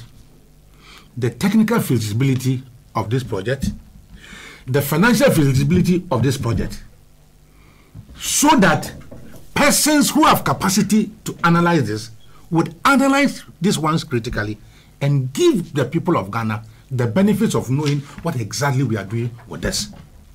But so far as I'm concerned, and experiences from well-advanced countries like the US, European Union, and the rest, the issue of data becomes so much that the recent one was Apple, that was fined heavily in Ireland. Recent one. Here in ours, we are just playing politics with it. I want to end my submission by saying that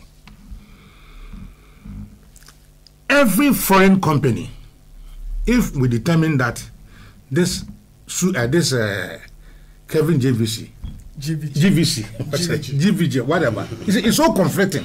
Whether it's GVG or GVG, even if it's a South Africa company, is it not a foreign company? Yes. So, have they passed the agreement through Parliament before they signed it? Under Article 181 of the Constitution. If it is a Ghanaian company, who are the directors behind that? So that in case there's a liability, the directors will be held responsible. In case there's a data mismanagement or misapplication, who are we holding responsible? Finally, I want to ask the president to close down the Office of Public Procurement, Minister for Procurement. They should close down that ministry immediately. Everything is now so source. Immediately. Because when they were in opposition, their biggest problem was sole sourcing. Not so. And that, as part of the attempt to fight corruption, they said they had established the Ministry for Procurement. And a whole minister has been appointed. Madam Adjoa-Safo, would you want to give this country a report of your activities? Because it's like a goalpost in a football match without the goalkeeper. So everybody can shoot from anywhere. Is that why we are paying you a minister's salary and allowances and police? All the benefits given to you. Now petrol has been increased. Please, Dr. Bawumia, reduce your convoy. Reduce your convoy. What of the president? He has a the last time the president has a longer convoy. The last time they were going to Central Gospel, the ICGC, we counted 38 vehicles, and these vehicles, one takes about 5 million Ghana, 500 Ghana cedis per trip. Dr. Bawumia, please, nobody in this country, there's no record of any attack on any president. Who want to attack you for what? For what reason would a Ghanaian attack a vice president or a president? And a convoy of 34 vehicles. Please, now petrol has been increased. If you really believe that you came to government to serve the good people of Ghana, the good people of Ghana that you came are in trotros, and anytime it rains, you see people standing by the roadside, and all we hear is 40 vehicles. I even understand that some ministers are now using motorcades. What an insult. You came for the poor people, and you have 40 Land Cruisers and other vehicles as your convoy, and you see that you are saving the public purse. So my appeal, 3, 1, as soon as possible, the Ministry of Trade should open the Commander Sugar Factory or be charged with causing financial loss. The government should also close down the office of the Procurement Minister because it has not served any purpose. And finally, please, Mr. President, if you came to save the public purse, reduce the number of convoys, number of vehicles in your convoy. In any case, Mr. Sen, the vehicles that were supposed to have been stolen, where are they? Alhaji, you remember when you were here, sitting here? They were saying that, oh, government, we cars. The former, we cars now are him. Cars now you were MPs, we were our him. I rest my case. Thank you very much for your submission this morning. That brings us to 11 on the dot. I come straight to you, Mr. Pat. Well, first of all, I think it's important to make one admission. And that is simply that national revenues fall short of what is required to move this country forward by way of undertaking development projects. Indeed, I recall listening to Mr. Setekpe, who was then the Minister for Finance, lamenting that about 60% of tax revenue is spent on paying the salaries and other emoluments of 600,000 public sector workers.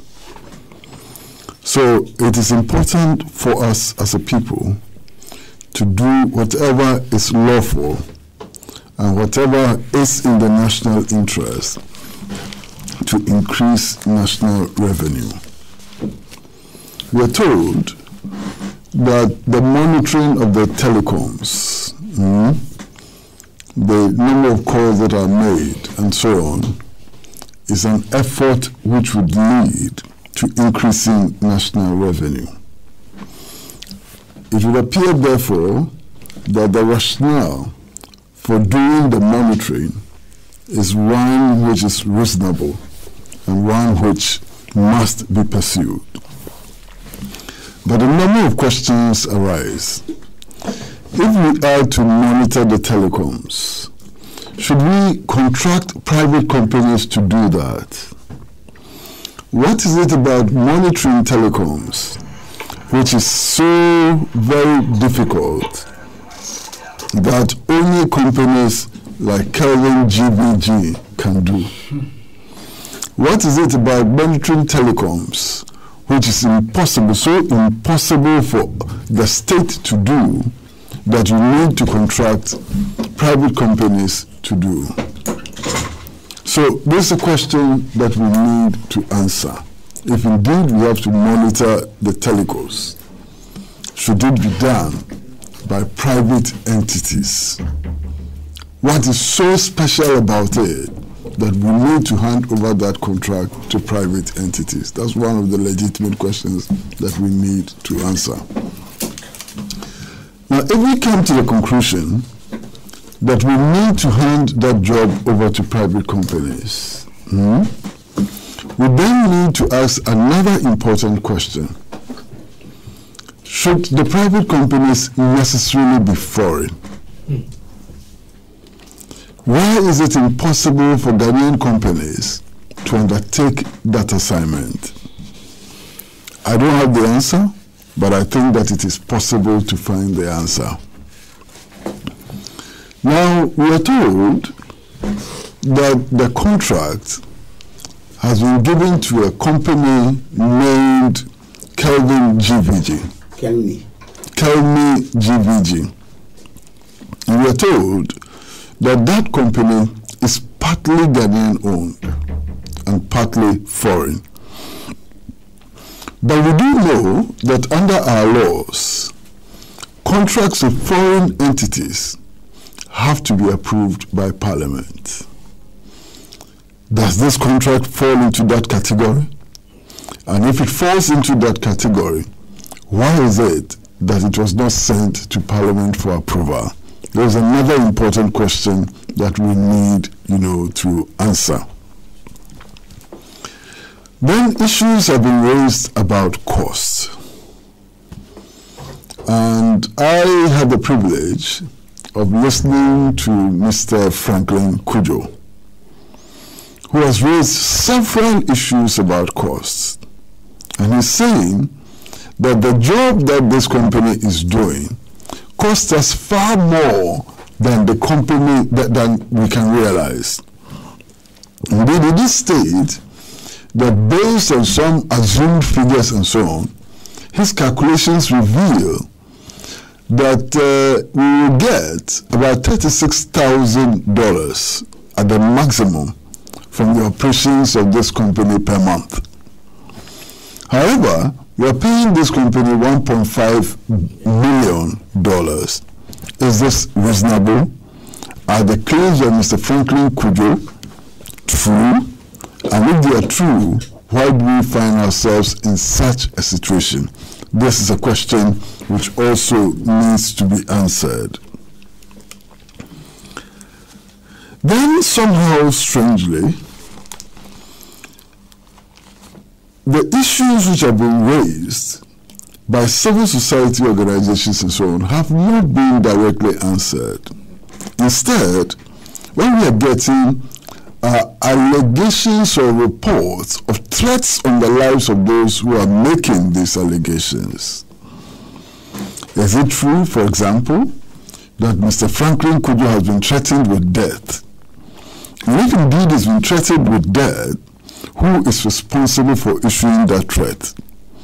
And what are our state agencies doing to unravel these threats? Because the Ghana Police Service has a duty to protect all citizens from threats of death or threats of bodily harm and so on. What is the Ghana Police Service doing? Especially as we have been told that the matter has been reported to the police. What is the police doing about this situation? Then we are told that Shuba Info Systems, which originally had the contract to do this exercise, has actually gone to court and has obtained an injunction. What is happening? What is the legal position? Has the views of the Attorney General been sought on this matter? And if the views of the Attorney General were sought on this matter, what did the Attorney General say? In any case, if judgment debt is occasioned by the actions we have taken so far, who will pay for the judgment debt? Is it the public officials whose actions led to the decision that a judgment debt has occurred? Are they the people who are going to pay for it, or the burden is going to be shifted onto the taxpayer? There's a legitimate question which needs to be raised and which also needs to be answered. Who will bear that responsibility? Now, so many things have been said, but for me, one of the most important issues which has been raised so far has to do with the issue that the telecos have raised. And the telecos have raised that if this contract is implemented, it would amount to a violation of the 1992 Constitution to the extent that the platform which is being erected can be used to monitor people's phone calls, used to monitor people's emails, and used to monitor people's text messages. Is it true that the platform which is being erected can provide the ability to the state to listen into people's telephone calls? And you see, this matter needs not to be taken lightly because it is being raised by the telecos who have the technical expertise to determine whether or not this is feasible. And they are telling us that this will be a clear violation of the 1992 Constitution. And for me, the issue of constitutional violation is even far more important than the loss of revenue. So is it true what the telecos are alleging? Is that true? And if it is true, why would a government that has claimed that it is committed to the defense of the Constitution and the expansion of the frontiers of democracy be taking actions which would amount to a violation of the 1992 Constitution? I don't have the answers. We need to find the answers. Is it true that the Constitution is being violated? Then there's another very, very important matter. Indeed, Madame Osla Owusu, when she appeared before Parliament, actually issued a threat that if the telecos do not permit a connection to their systems which would allow the monitoring, the full rigors of the law would be applied. So therefore, if as at now, the connection has not been done, and therefore the monitoring has not started, on what basis are we paying Kelly GVG $1.5 million a month? Because they haven't started their work. On the basis of the admission by the Minister for Communications. On what basis is this money being paid? The other issue I want to raise is a very simple one. I've listened on several occasions to the Deputy Minister of Communications trying to speak on these matters. And I must confess that he does not appear to be interested in answering legitimate questions which are being raised. He has rather specialized in talking down on those who raise the issues. Indeed, I listened to an interview that he was granted on this very station. I think it was Samir Shan who did the interview with Honorable Ada. And his posture was like, look, you're all ignorant. You don't know anything. You know, keep quiet and let me explain. And I heard him talk down to Franklin Kujo of Imani, Ghana, in the same vein, you know, saying that he needs to cool down so that he'll be educated. I'm deeply worried by this posture of public officials. When public officials assume the posture of persons who are all-knowing and think that all the rest of us are ignorant, there is a problem. I think it's important for public officials, first and foremost, to acknowledge that they are public officials. And being public officials, they are the employees of the people of Ghana, and they are bound to do what the people of Ghana want them to do with their mandate. Assuming that all of us are ignorant, assuming that all of us do not know our left from right, and talking down to us is most unfortunate. And I think it's important that all public officials, not just the Deputy Minister of Communications, watch out and behave properly.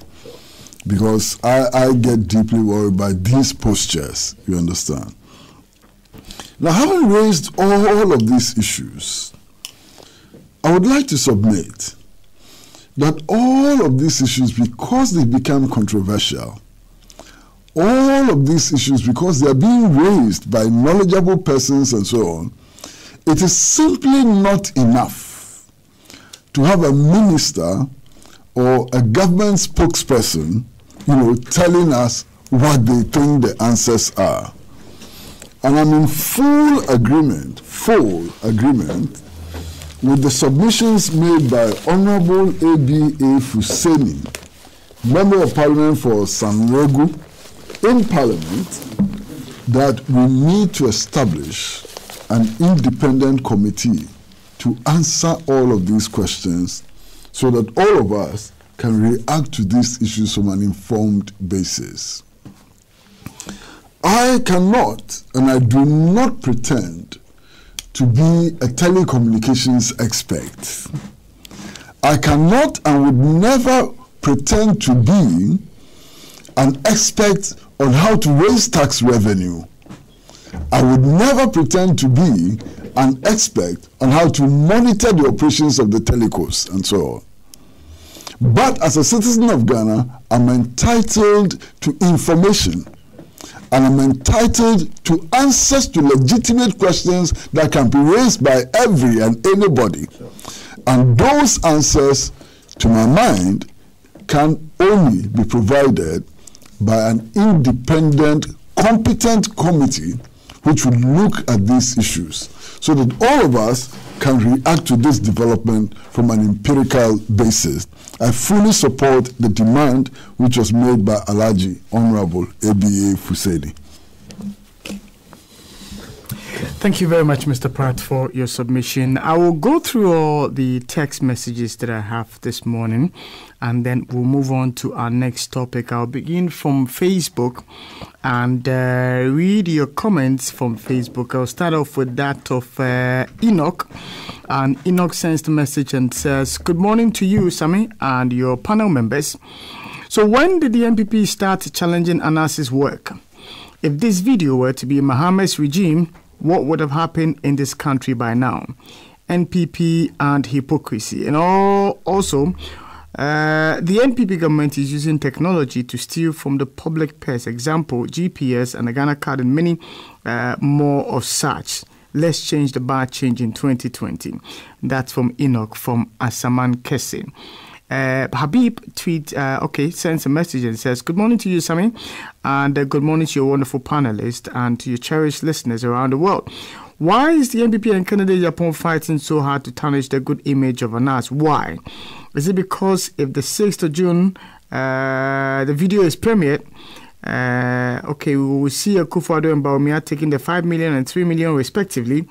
I don't get it. Canada Japan is fighting a losing battle against Anas." That's your comment you sent through this morning from Prekese Kwame Aristocrat from Old Barrier, Kaswa. He says the Kelly GVG was registered in 1995 as the import and export of tomato, and I wonder how NPP can contract them in communication monitoring. But how can Esla answer this stinking deal with songs and memory verse on the floor of Parliament with impunity and alacrity? Interestingly, this is someone who called President Mahama a thief on Let My Vote Count Alliance platform in Dome Kwabenya and became a hero. Ghana is really in the hands of clever thieves. This one from Starring Wendell says, if Franklin Kujo of Imani could question the authority of Kelly GVG as a corrupt deal, Madam Esla Owusu's assertion on the floor of Parliament on the deal as the goose which lays the golden eggs was a complete hogwash. She should come again. You sent that one through. Vince sends the message. It's sad to hear some politicians and spokespersons on air lying and insulting our intelligence. Mr. Jordan Anda, must withdraw his statement. Even a 5-year-old toddler understand that this is the best deal and apologize. He said this when he was interviewed on call monitoring issue on your network and Joy as well. Musa Abatwa says, good morning, Ishen.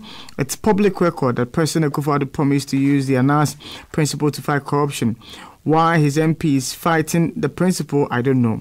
Anas is not clean. He is corrupt. I will secure court order to compel him to refrain from airing the video. Kennedy Ejapon. We are now seeing the true behind. Okay, all right, Musa, your message has a lot of inconsistencies in there. I have to edit whilst I read. If you could send it again, I would appreciate it. Good morning to you, Ishan, and to your magnificent panelists of all levels. Yes, the arrest of Kwesi Nyantakyi is a total diversionary tactics from the presidency to cover up their names from the dubious fraudulent act they found themselves in. Back, Ghanaians have seen the level of super incompetence and this clueless government of NPP. Nana Addo Akufo-Addo, you sent that one through. Let me go to Twitter and read a few tweets that have come through from Baba Musa X. He says, an intention by an appointee to earn $1 million was enough reasons for JM to crack the whip, yet he was vilified, branded as corrupt and criminalized by NPP. In the case of President Akufo-Addo, he gleefully joins his appointees as they all compete in looting. You go on to say, if there was ever a Nobel Prize like corruption and nepotism category, it's very clear that President Akufo-Addo would have been the first recipient of this award. The country is deeply bleeding of corruption, and when you talk about it, trouble. Papa T tweets and says, Sammy, good morning to you and your panelists. On commission of Mohammed's projects, this government intentionally is delaying the commission of these projects to look as if the projects were uncompleted. They came and completed them and also to claim ownership. Habib from his home tweets and says, good morning to you. The corruption and thievery with impunity going on under Nana Akufo-Addo's government is mind-boggling. Whilst we, the masses, are suffering, Nana Akufo-Addo and his cronies and friends are enjoying gargantuan corruption under Akufo-Addo. Makani says Islam is the right path, believe it or not. Stephen Kwabinatu tweets and says, I'm tempted to think Kelni GVG is owned by the government. This can explain the fierce and spirited defense by the ministry. Gadeka Christopher tweets and says, today they see nothing wrong with the deal. Ghana for you. Those are a few of the tweets that I have this morning. I saw 1, 2, 3 other messages. Let me read them before I move on. Hadi from Pig Farm sends the message.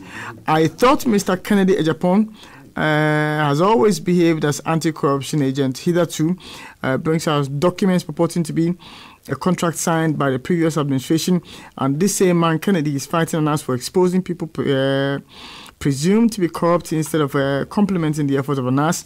I wonder what's there. Where are the anti-corruption crusaders? Is there anything Ken knows about ANAS which is not known to the general population? This is an indication of how tolerant Mohammed's administration was. This one from Kusi Bako, and he says, good morning, Mr. Shen. It's important that Mr. Rawlings, the founder of the NDC, is apprised of this program so that he will have clear foreknowledge of the miasma of corruption that is the hallmark of his newfound best friend's government. Many Ghanaians will be very heartened if on Monday, June 4th at Medina, he will be able to condemn the stench of kleptocracy that has eclipsed the NPP administration. He should not spend his time insulting babies with sharp teeth, President Mills, President Kufuor, or President Mahama. In other words, he should not bastardize the truth. That is, if he still considers himself the founder of the NDC. And you go on to ask, please ask the two MPs in the studio to give us an undertaking that they will not continue the graft of the NPP if Ghanaians vote for the NDC. That is the contrast Ghanaians want to hear. Those are a few of the comments I have this morning on my table. I want to beg you in the name of... the way you are raising your hand is like you are in the classroom. Please go ahead. Please go ahead. Please go ahead. This important point that has been made. There are many things I still have to say, but this very important point alone, Shami, about the threat of the invasion of the privacy of Ghanaians as a result of this deal. Shami, if a landlord has adequately told you, eloquently told you the story of his house, you don't go and ask the caretaker for confirmation. This statement, Sami, by the telecoms chamber, the chief executive, Ken Ashibe, in fact, points clearly to the fact that there is a clear intent, that is, if already it's not happening, that people's phones are going to be tapped. It's a simple language. Let me just read it to you. The slide on titled Breach of Privacy. Our informed position, and I'm quoting, please, I'm quoting. Our informed position is that the current architecture from the NCA and Kelvin GVG does not conform to these design standards. The architecture does not provide our customers the privacy of their communications that the Constitution guarantees them. We are of the firm belief that continued collaboration between our technological teams and that of the NCA can resolve the difficulties that currently exist. Indeed, we have, as an industry, submitted alternative designs for consideration by the NCA and the Ministry of Communications in good faith. The present challenges are as follows. The current architecture seeks to connect beyond, and listen to this, the current architecture seeks to connect beyond the equivalent points in the network where the network provides billing systems are connected.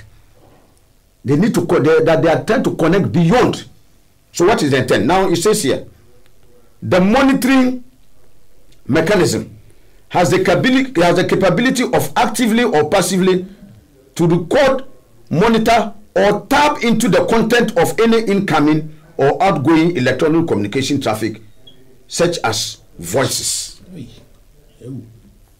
The proposed connection point will risk exposing content of voice traffic. The voice transaction dump for the revenue assurance tool should be enough without risking individual customer privacy. We are minded that the law does not talk about intent, but capability, which the current architecture possesses to tap. This is the direct quote. This is a direct quote from the statement issued by the Chamber of Telecoms. Alhaji, what I'm going to do is to stay on you, so that you fuse this with the next issue that we are coming to, which has to do with the NIA, the Ghana card.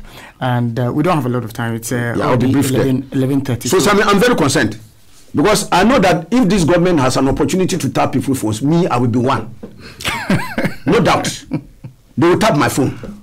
And I can say millions of other Ghanaians can suffer. Even some in the New Patriotic Party who are seen as not to be online or find something small. Yes, they will tap their lives. So all of us as a people are at serious risk. Okay. And it is important. And I want the telecoms to stay their ground. Sammy, because if I get the evidence that they are tapping my phone, I will sue them.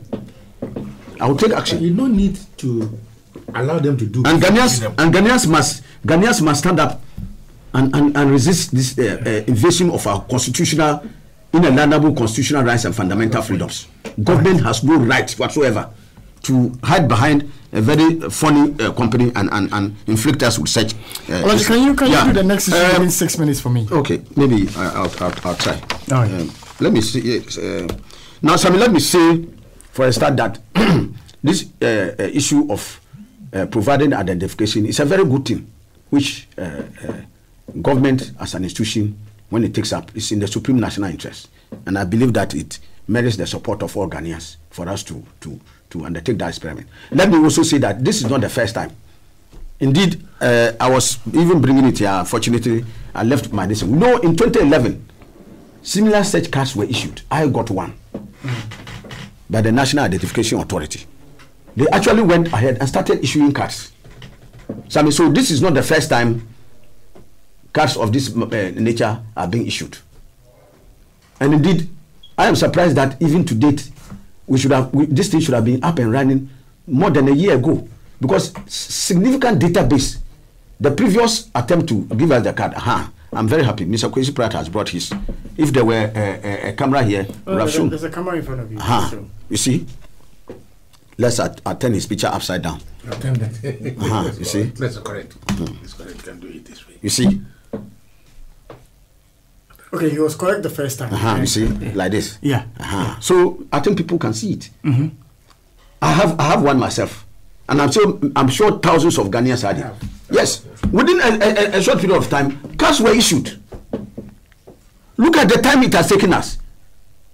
And the countless number of times that the National Identification Authority has told us. So for me, one of the things that has come up is crass incompetence of the National Identification Authority, those manning it now, to do it.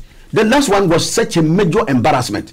They told the Burma camp, they told the generals and others to line up. Some of them didn't even take their breakfast. They went there early, lined up. My brother, it was when their stomach started rumbling that to the pangs of hunger, that they had to advise themselves and leave. No show, absolutely no show. In many areas, even in Parliament, they told us that MPs should line up. They are coming to Parliament to give us the card. No show. Throughout all those places. Sammy, the government says something that Bonzele, me check to corner. Means that for you to tell me, let me go inside and bring If you have not put the thing there, if you go inside, you will come empty-handed. Because the things that we are hearing about the incompatibility of some of the connections they want to do is rendering them impotent. And I remember this matter came before Parliament when we raised the issue that even the card that was printed for the president, according to allegation, was not even printed in Ghana. That is what we hear. And that we challenged them at that time because they said even the vice president had a card. And we said they should show us the evidence. It never happened. Even when Honorable Nitiwu came to lie on the floor of the House, that the vice president had the card, and we challenged it. Up to now, no such card has been shown. We even said, even Mr. Speaker, who is the third in command in this country, Mr. Speaker himself doesn't have a card, let alone to talk of his, what do you call him, the deputy speakers, and then we ordinary members of parliament. The landlord himself, his roof is leaking. What about the tenant? You can't get anything. So, Sammy, I am surprised that one of the things that has come up, and in last I think Wednesday or Thursday, there was a meeting between the National Democratic Congress functional executive and the NIA. A very belated meeting, because the NIA would have even started printing the cards before even meeting all the major stakeholders. But something very significant came out of the meeting. Among others, Sammy, it was revealed that only 2 million, that's the statistics coming from the NIA, only 2 million Ghanaians have passports. And that there's only a total of 7 million people who possess birth certificates out of the projected 30 million citizens. Okay? Now, so if you put that, and I've heard people put the two figures together and say 9 million. It is not 9 million. For you to get a passport, you need a birth certificate. So the 2 million people who have passports of necessity already have birth certificates. Okay? So you get me? So it's not 9 million. It's 7 million or even less. Now we are talking about a population of about 30 million. So if you have only 7 million and the voter ID card, that is widespread. The voter ID card, millions of Ghanaians more have the voter ID card. So if you intend to do an exercise that will cover all Ghanaians, why will you exclude a document that has widespread use, or that is very widely embraced by Ghanaians, that Ghanaians in their millions, tens of millions possess? So, Sammy, that exclusion raises a lot of questions regarding the exact motive of the card, other than just making Ghanaians have that card for the benefit of accessing so many other things. Because people read into it the possibility of a political project ahead, where the Ghana card will become the basis even for vote in the future. I'm sure those who are contemplating to watch out. The good people of this country will not allow this to happen. Will not allow a situation where the possibility of doing some political machination with their destiny on this card will not be allowed to happen. And I am spoiling to see even our lawyers mount a challenge to this, because it's non-constitutional. The constitution of this republic confers the inalienable rights that nobody can take away on Ghanaians to exercise their franchise through the possession of those cards. And the Supreme Court has made rulings. Sammy, let me just touch on this and end. The cost of 1.22 billion that this is supposed to be attacked is a scandal. It's scandalous. It's a very prohibitive, unnecessarily prohibitive cost that is going to be imposed on the good people of this country. For a tiny country like Ghana, with a population of about maximum, if you stretch it to the maximum, 30 million. Sammy, India has a population of over 1.3 billion. Over 1.3 billion. Sammy, they use about 1.6 something billion to do cards for this 1.3 billion. 1.3 billion. Can you match, how many times can you match 30 million into 1.3 billion? Sammy, maybe your mathematics is better. No, it's not better. You see, we are talking, because if you multiply 30 by 10, you get 300. Okay, you get 300 million, and 300 million is just 1/4. So you are talking about more than 40 times. At least my mathematics is sharper. You are talking about more than 40 times the population of Ghana. And they use 1.6 something billion to do it for that population, with all the features that we are talking about. You see, that is why I've been saying this government, MPP, their mantra is that they signal left and turn right. So if an MPP man is driving car towards you and he's signaling left, you run away from the right. He will knock you. That is their mantra. When they are signaling something else, they are going to do something else. Because they are signaling that they are protecting the public purse, but they are dissipating the public purse. And these are some of the things that we are doing. Look, the numerous counts of corrupt practices. You can start from the Ken Bond, Bossgate, you are talking about national lotteries, you are talking about fuel, you are talking about Ghana Ports and Harbors, you are talking about Ghana Cylinder. You can mention it within this 1.5 years. Multiplicity of scandals and corrupt deals. And this is one of them. Because there is no justification. And I've even heard the chairman of my committee. You know, previously this matter was under the communications ministry, for which we had oversight, and we were asking that, we were bringing them before the parliamentary committee to come and justify this incredulous, unconscionable amount, so that all of us will know how come they can put 1.22 billion to provide this gas. The chairman of my committee has indicated that he has had contacts with Indians and others, and that this could have been done for not more than $50 million, and that he challenged his own government that they should give him the opportunity to see whether $50 million can. So if a Ghanaian tells you that you are going to spend over 1.22 billion, and another Ghanaian challenges you that they can do it for less than 50 billion, why don't you accept the challenge and let's see what happens? Or explore other avenues and see whether we cannot cut down on that prohibitive cost. It's because of chop. All right, Alhaji. So the people of this country must wake up. Under the guise of these projects, they are milking the country. Thank you very much, Alhaji, for your submission. I'll come to you, Ambassador Sampi Ali. Mr. Ishan, it looks like gradually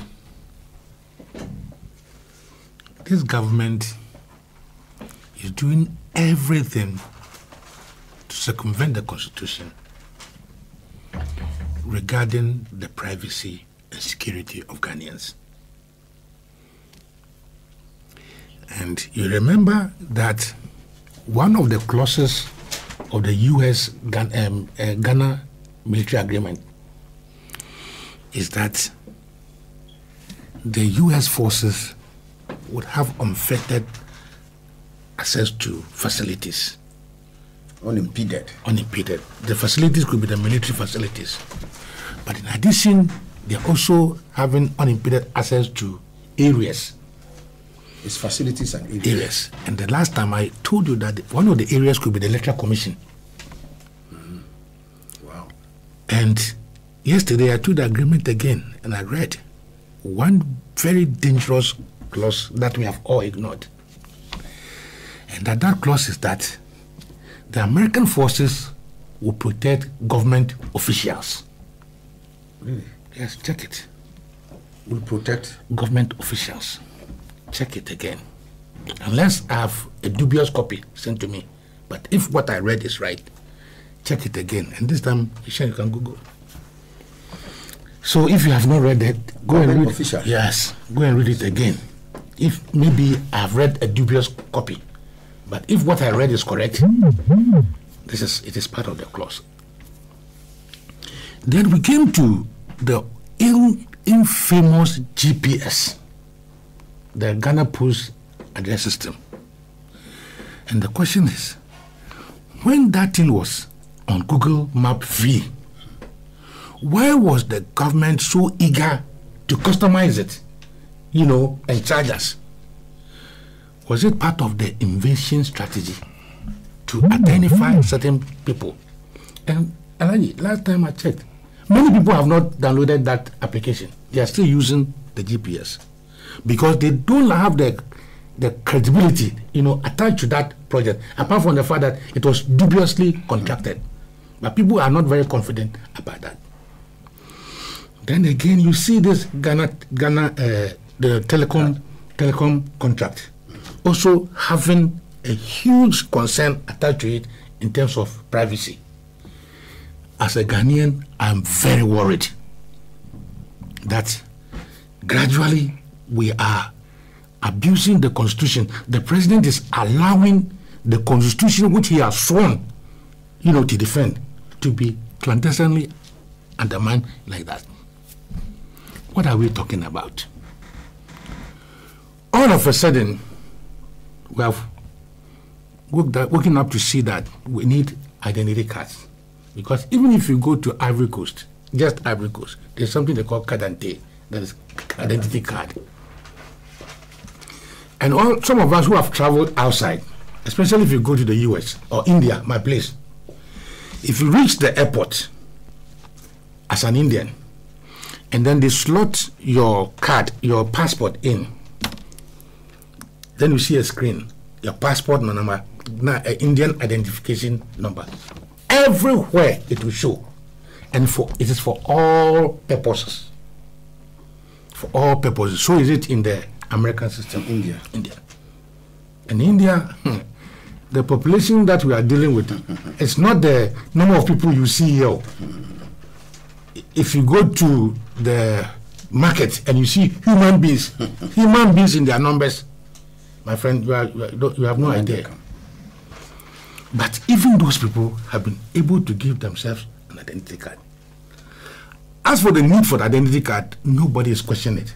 But how we are getting this identity card and the intentions behind it is what some of us are afraid of. Forget about my friend Kanatefa changing his mind now that, now the project is not going to cost 1.22 billion. It's going to cost about 209 million. So we have made savings by NPP's own calculation and ideology. That if a contract was going to cost 1.22 billion, and now you can do it at 1 point, then the government has made savings, isn't true? So we have done well, we have made savings. So if people have not spoken, the difference between 1.22 billion and then 219 million, who was going to take it? If you go to court and you admit that, it was not 500 I stole, but 200 I stole. Does it make you innocent? That because you have not stolen the 500, you are not a thief? I just want to advise my friend, Ken, where you are, you don't have the competencies as an IT specialist or a national identification specialist. You are supposed to be a human rights lawyer. Please get the best of advisors to help you. Now, what does this country need? Do we need a card? You know why this card has jammed? Do we need a card that contains everything from Genesis to Revelation on that card? That's a camp. Overloading. It's overloading. You can't have that. No barcode system can allow that. What indeed is the case in India is that they have registered everybody and downloaded the information into a national database. Into a national database, so that if they say Alhaji ABA Fuseni number so, they slot into the system and all your data will come. It's the same information Social Security is using, Ghana Police is using, Register General is using. They don't have all your data as if it's a pen drive. So that when that card is missing, I steal Alhaji ABA's Fuseni card, then I can play all the mischief with the card. You don't do that. It's against the person's privacy. That one card, if I'm going to the bank and I have the card and I give the bank, they will tell, the bank will see everything about me. It is not done anywhere. What is to be done is that, see, I advocate for this. The Registrar General Department, there should be a national registry. A national registry. That is why in Europe and everywhere there's a national registry. Birth and death department should be part of the national registry.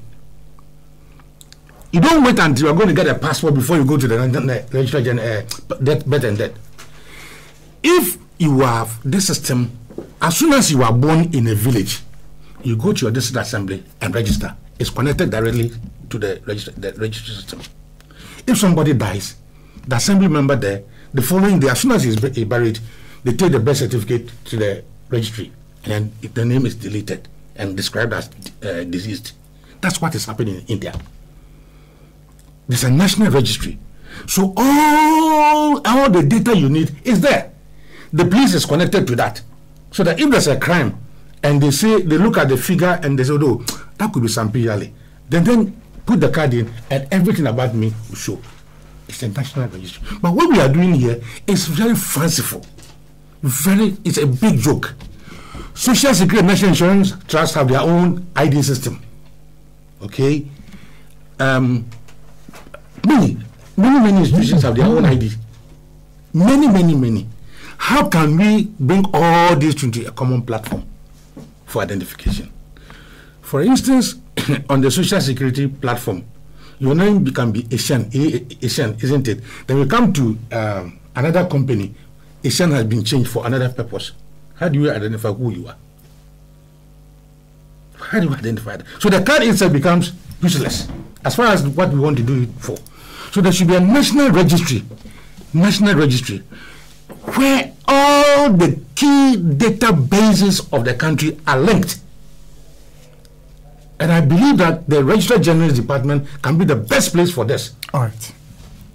Finally, okay, you want to? No, just sum up and then sum up.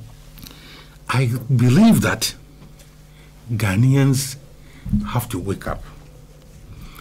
The activities of ministers, unknowingly or knowingly, are invading on our privacy. And it's very, very dangerous. And we need to wake up to that. Thank you very much. Thank you very much, sir. I come to you straight to you, Honorable Esuhim. And looking at the time, I don't know how many minutes do I have. Six. Okay, thank you. Oh, just a little. It's okay.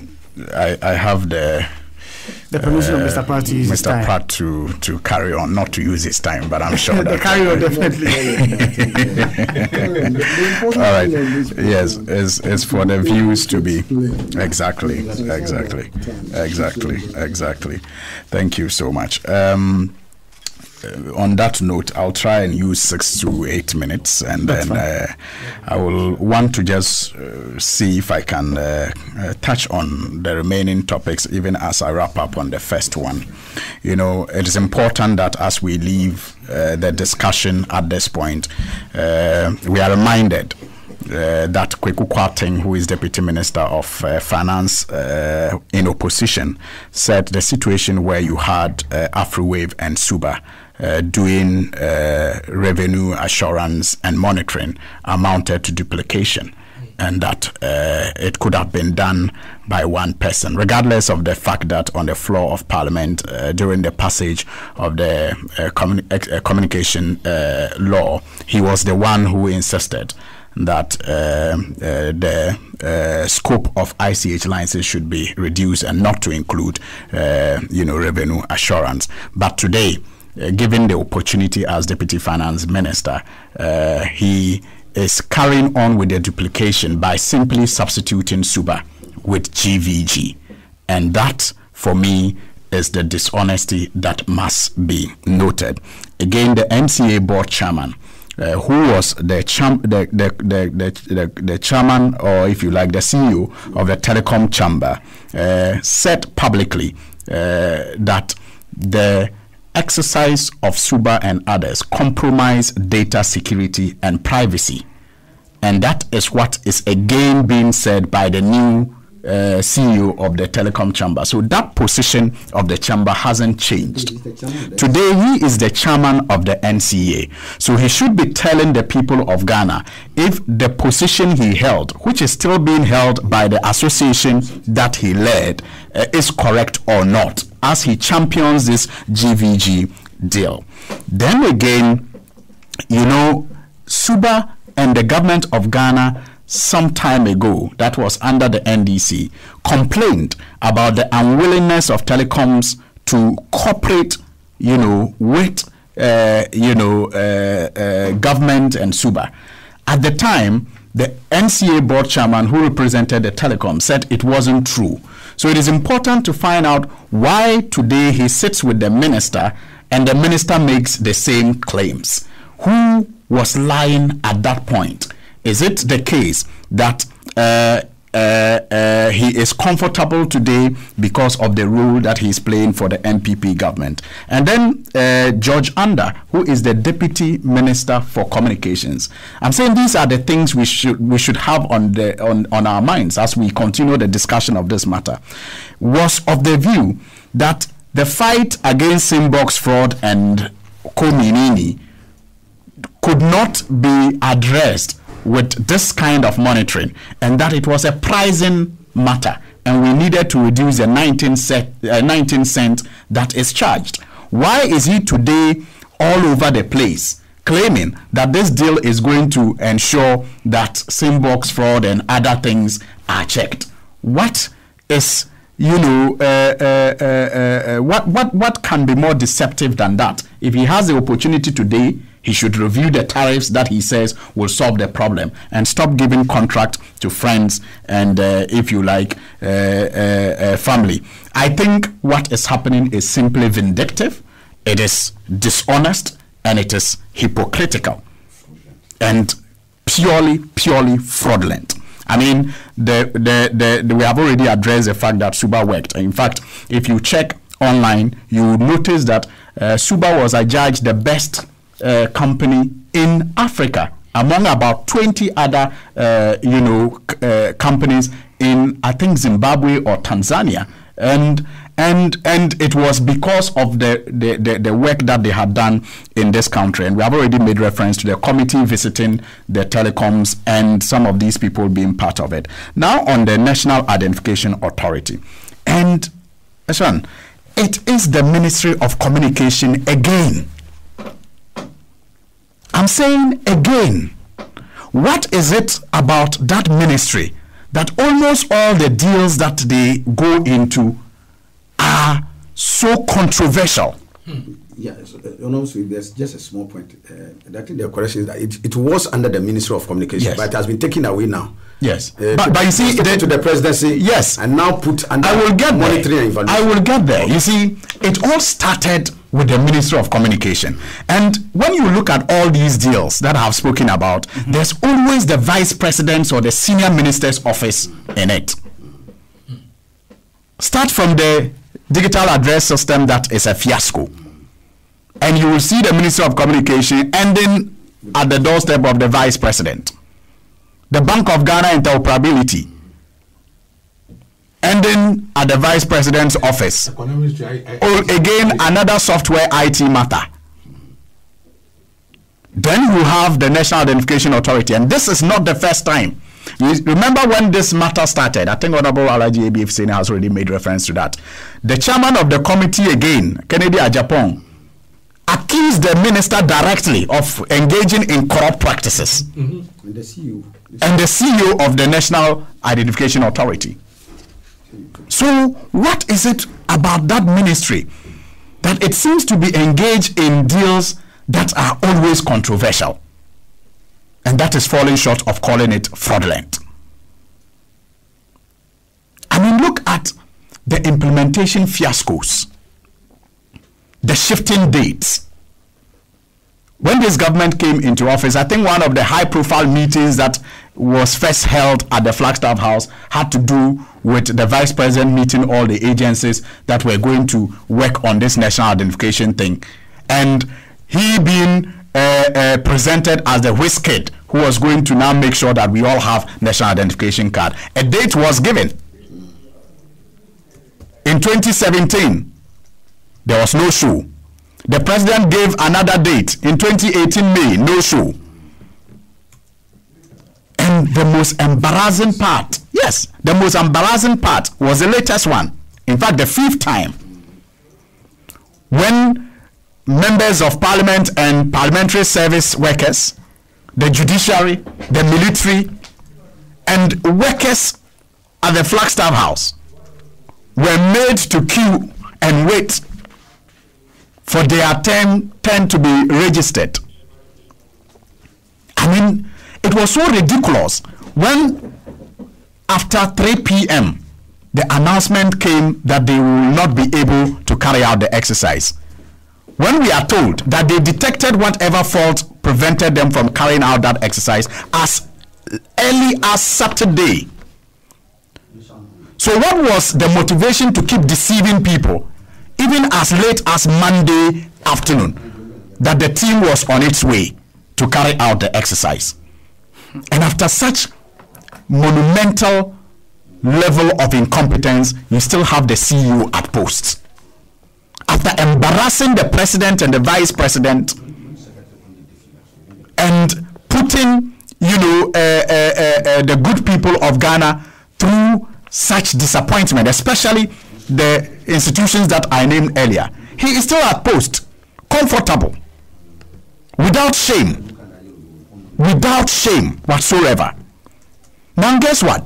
After Dr. Mahmoud Bawumia was presented as the whiz kid who was bringing us national identification card, and the embarrassment of, the shifting dates for the issuance of the cards, you had Gabi Ochiridako and others now claiming that indeed the deal is an NDC deal. How shameful. That the deal is an NDC deal. And that the NCA should speak out. Speak out.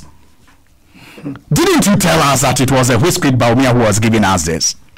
Even at that point when the NDC insisted that this was an ongoing process and that cards were even issued in 2011, and then a new technology came up which had to now be incorporated, and so those cards were suspended for a continuation.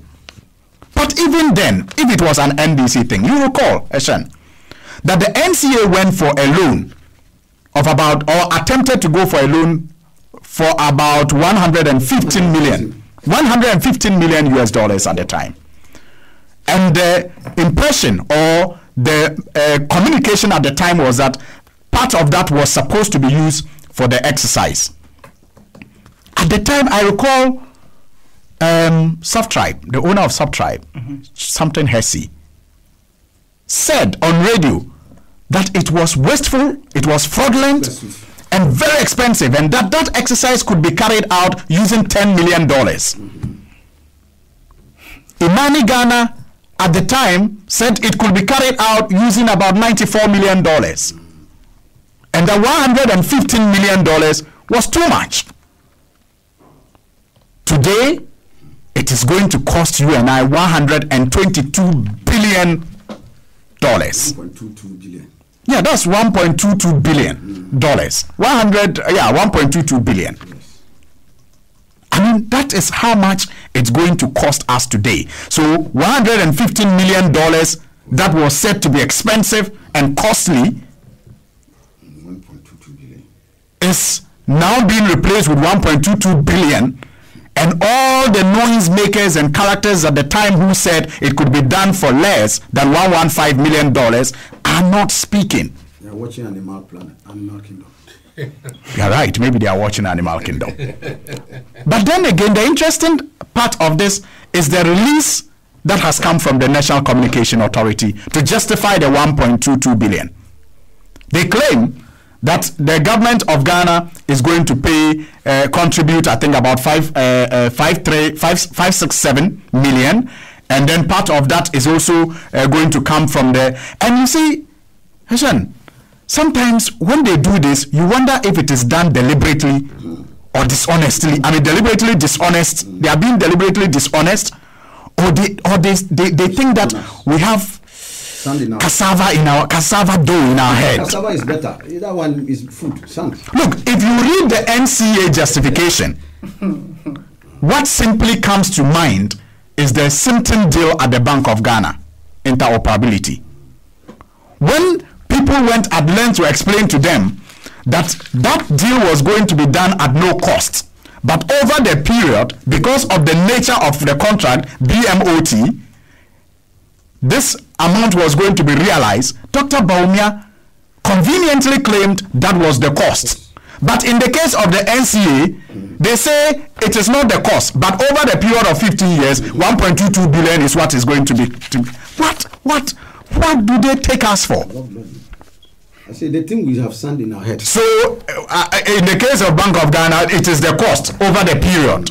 It's build, manage, operate, and transfer. So, over the period, whatever cost is there is the cost. But in the NCA case, 1.22 billion is not the case. Even if 1.22 billion is not the case, what happened to the claim that the deal could be done for less than $115 million? All right.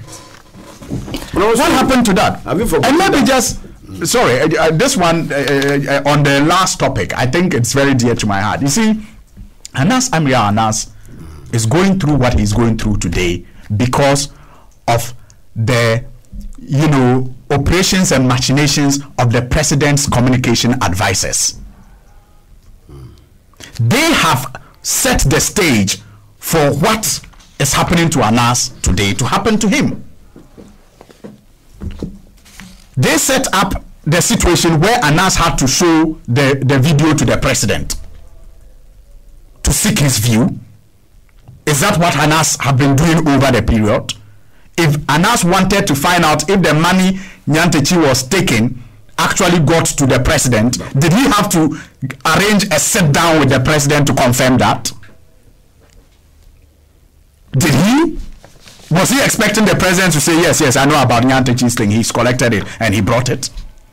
Or what was the purpose of that arrangement for the president to view it? And for other notable people who were named to view it?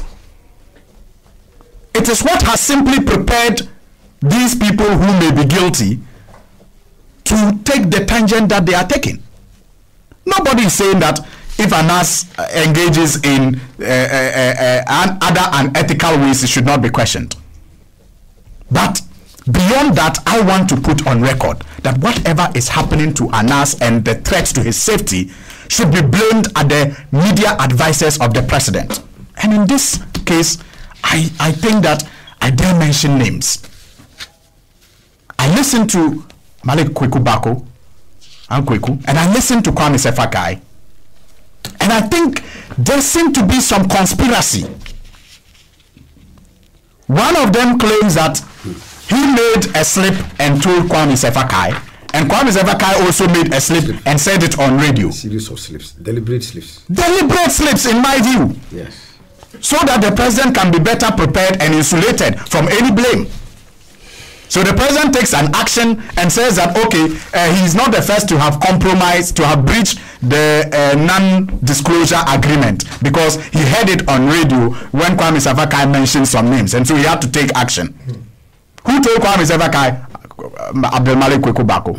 And he says, well, he has learned his lesson, he shouldn't have done that. Kwame also says, okay, I've learned my lesson, I shouldn't have slipped it. But then the president has basis to act and to take control of the narrative. I believe it was all a setup. And that is what has exposed Anas to this unfortunate attacks that he is receiving. Thank you. Thank you very much, Honorable Suhini, for your submission. Mr. Pratt. Well, I think I would try to state the position of principle in the Anas case. In fact, in the course of the week, we have discussed this matter over and over again. We've discussed issues of entrapment. We've discussed issues of the use of subterfuge in obtaining information and so on. And I think the general consensus is that if the use of subterfuge and entrapment finally is established to be in pursuit of the national interest, is excusable. Now, if that be the case, it is not only excusable for Anas, it's excusable for all the citizens of Ghana. If Anas has the right to unearth wrongdoing using subterfuge, then others also have the right to unearth what they perceive to be wrongdoing on the part of Anas using subterfuge. I hope the principle is clear. Yeah. The principle which applies to Anas should apply to all citizens of Ghana equally. Now, I say this because I've heard Honorable Kennedy Japan indicating that he also has some recordings and that he wants to play those recordings. If Anas can play his recordings, Honorable Kennedy Japan should also be able to play his recordings. In the final analysis, we all would determine the value of those recordings. And the final analysis will all determine whether or not those recordings or any part of them are lawful or unlawful. But they all have the same rights. My worry has to do with the threats on Anas's life. No matter what disagreements we may have with Anas on his methods and so on, none of us, nobody has the right to threaten his life. And I think that's also a matter of principle which needs to be stated very clearly. No Ghanaian or non-Ghanaian has a right to threaten anybody's life. And I think it's a very important principle that we need to state. Again, a lot of issues have been raised about why the president was made to see the so-called 5 minutes of the recording. I would not venture any opinion on that matter. After 6th of March, we will all be, 6th of June, we will all be in a better position to comment on that matter. For now, the issue which can be raised is simply this, and it's based on speculation. What did the president see on the video which was shown to him? Is it that the president was shown only the part which related to the mention of his name? Is it possible that there could have been a part of the video which only shows Nyantechi mentioning the president's name without other faces and other voices? If what the president saw was not just the mentioning of his name in connection with alleged or suspected crime, and he saw others, how come that the president took action only on the portions that related to him? Again, we will not find the answers now. Now, there's a very interesting disclosure which has come up. I've heard one of the persons who claims to have seen the video. I haven't. I've seen something very, very small, insignificant. What I've seen is about 3 minutes or so. I'm sure some of you have also seen it. You understand? Indeed, whether or not what I've even seen is truly part of the announced video is another matter. I want to assume that what I've seen is truly part of the announced video, even though it may not be.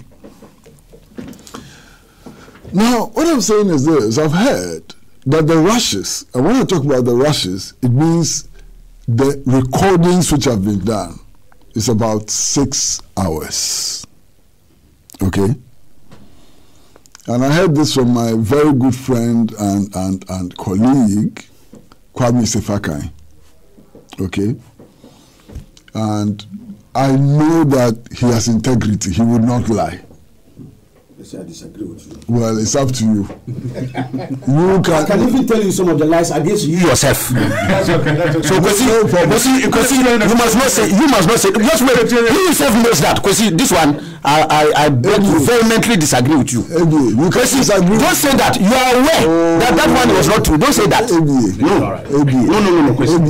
You can disagree with me. No problem. I can disagree with you. Because you know that this is factual. You shouldn't be saying it. Oh, my son. Okay, when I get my 10, I'll come back. Time is already exhausted. But I've not spoken. I've spoken already. I started with you. No, I'm not spoken on the last one. I did it. You left. You are lying to me. Not when Kwesi is saying what you say. You are lying. No. I disagree. The whole world is entitled to disagree with me on Mr. Kwame Sefakai. Don't paint your friend in this when I am saying, because he's your friend. I am saying that Mr. Kwame Sefakai is my friend, and I'm saying that I believe him. If you don't believe him, it's up to you. Okay. You should not be believing him what he has done to you and what you know. Alhaji, I'll give you 1 minute. I'll give you 1 minute to express your disbelief. Can I make this point? I say I believe him when he says that the rushes are more or about 6 hours. So therefore, if what is shown on the 6th of June is less than 6 hours, it will be reasonable to assume that it has been edited. That's the point I'm making. Yeah. You understand? In any case, it will be strange if all the rushes is shown to the public. Or if you're doing a documentary for viewing on television or whatever, you would edit. Now my question is, what goes into the editing? The editing is done on the basis of the judgment of the editors, what to keep in and what to keep out. How do we then determine whether that judgment is correct or is not correct? That's a purely technical position. You understand?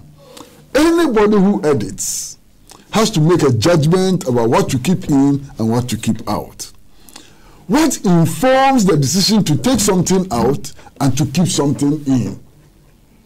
We may never be able to answer that in relation to this video, but we all anxiously are waiting for the 6th of June. That's all. Thank you very much, Mr. Pratt. Alhaji, I'm sure he answered your question about the belief. No, but it was contextual to the specific issue. But still, I'm not satisfied. Okay. All right. The sports guys are already here. I'm asking that question. One question. What does make my point. The wife of the former MP got to deal with this episode? There's this going around that Anas is having an affair with that woman. What has that got to do with it? All right. The pictures that are being shown on Anas, what are they? How can Anas be of different faces? What's the purpose for that? All right. In any case, the allegation that he's built a house or houses. Who has demonstrated that he stole any money to build that house? It's a private person.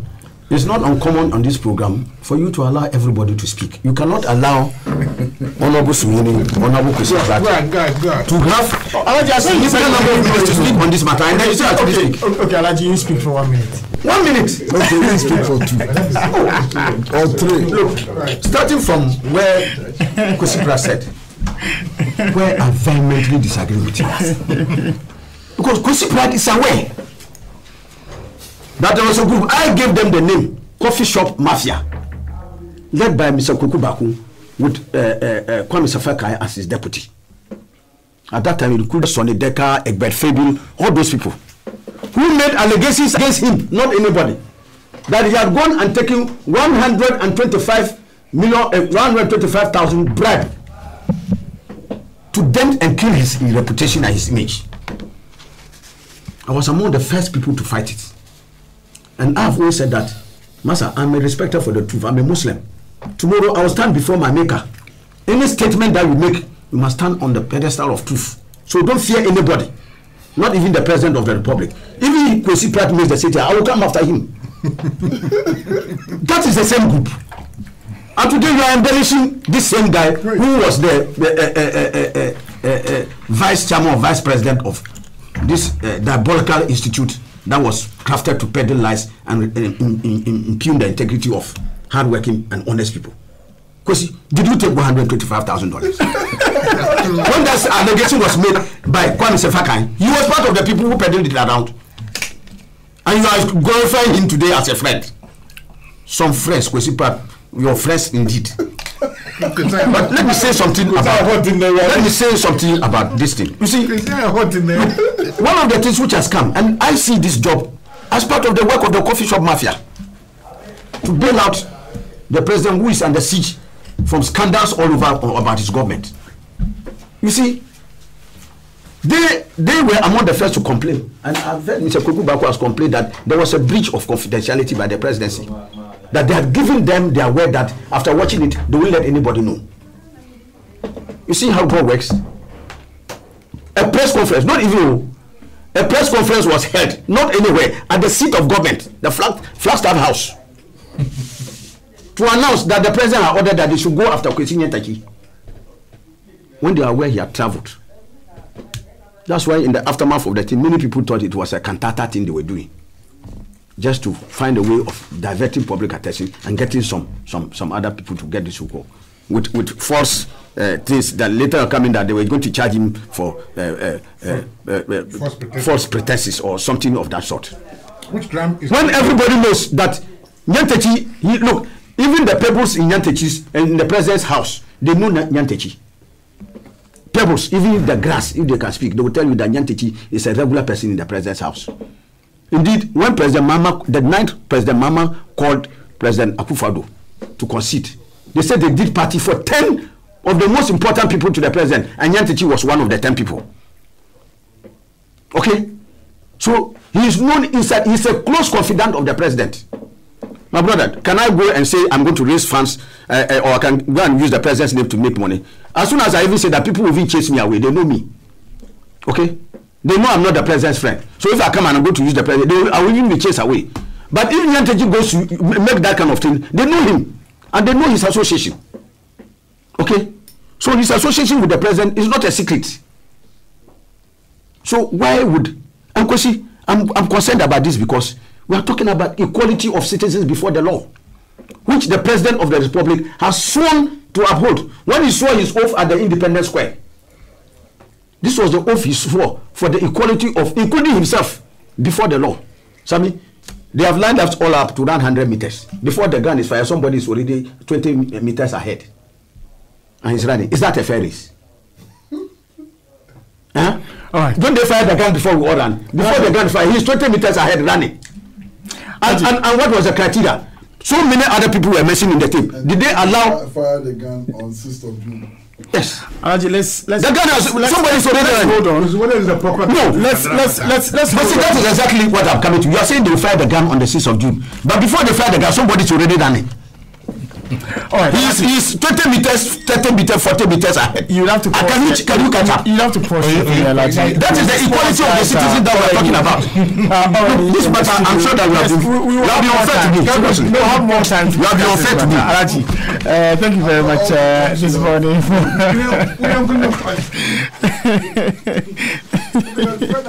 Well, on that note, the show comes to an end. Today I've been a very unfair moderator. Yes. And Alhaji ABF said he says so. Alhaji, I'll be very fair to you the next time. Maybe even fire the gun when you are 20 meters ahead the next time we meet for another session of Alhaji N Alhaji. But that brings us to the end of today's edition. The last voice you heard was that of Alhaji ABF Hussein. He's a member of Parliament for Sanarugu. And you heard the voices of Mr. Sampiale. He's a former High Commissioner to India. The Honorable Alhassan S. Suhini is a member of Parliament for Tamale North. Dr. D.B. Pesik could not join us. Mr. Kwesi Pai Jr., you heard him this morning. We looked at the KLD GVG matter, the Ghana card matter, and we touched briefly on the Anas Aremeya Anas expose and matters arising. 6th of June is not too far away, just a few days away. Let's wait for the issues that will come up. Until then, I wish you a real fruitful Saturday and God's blessings as well.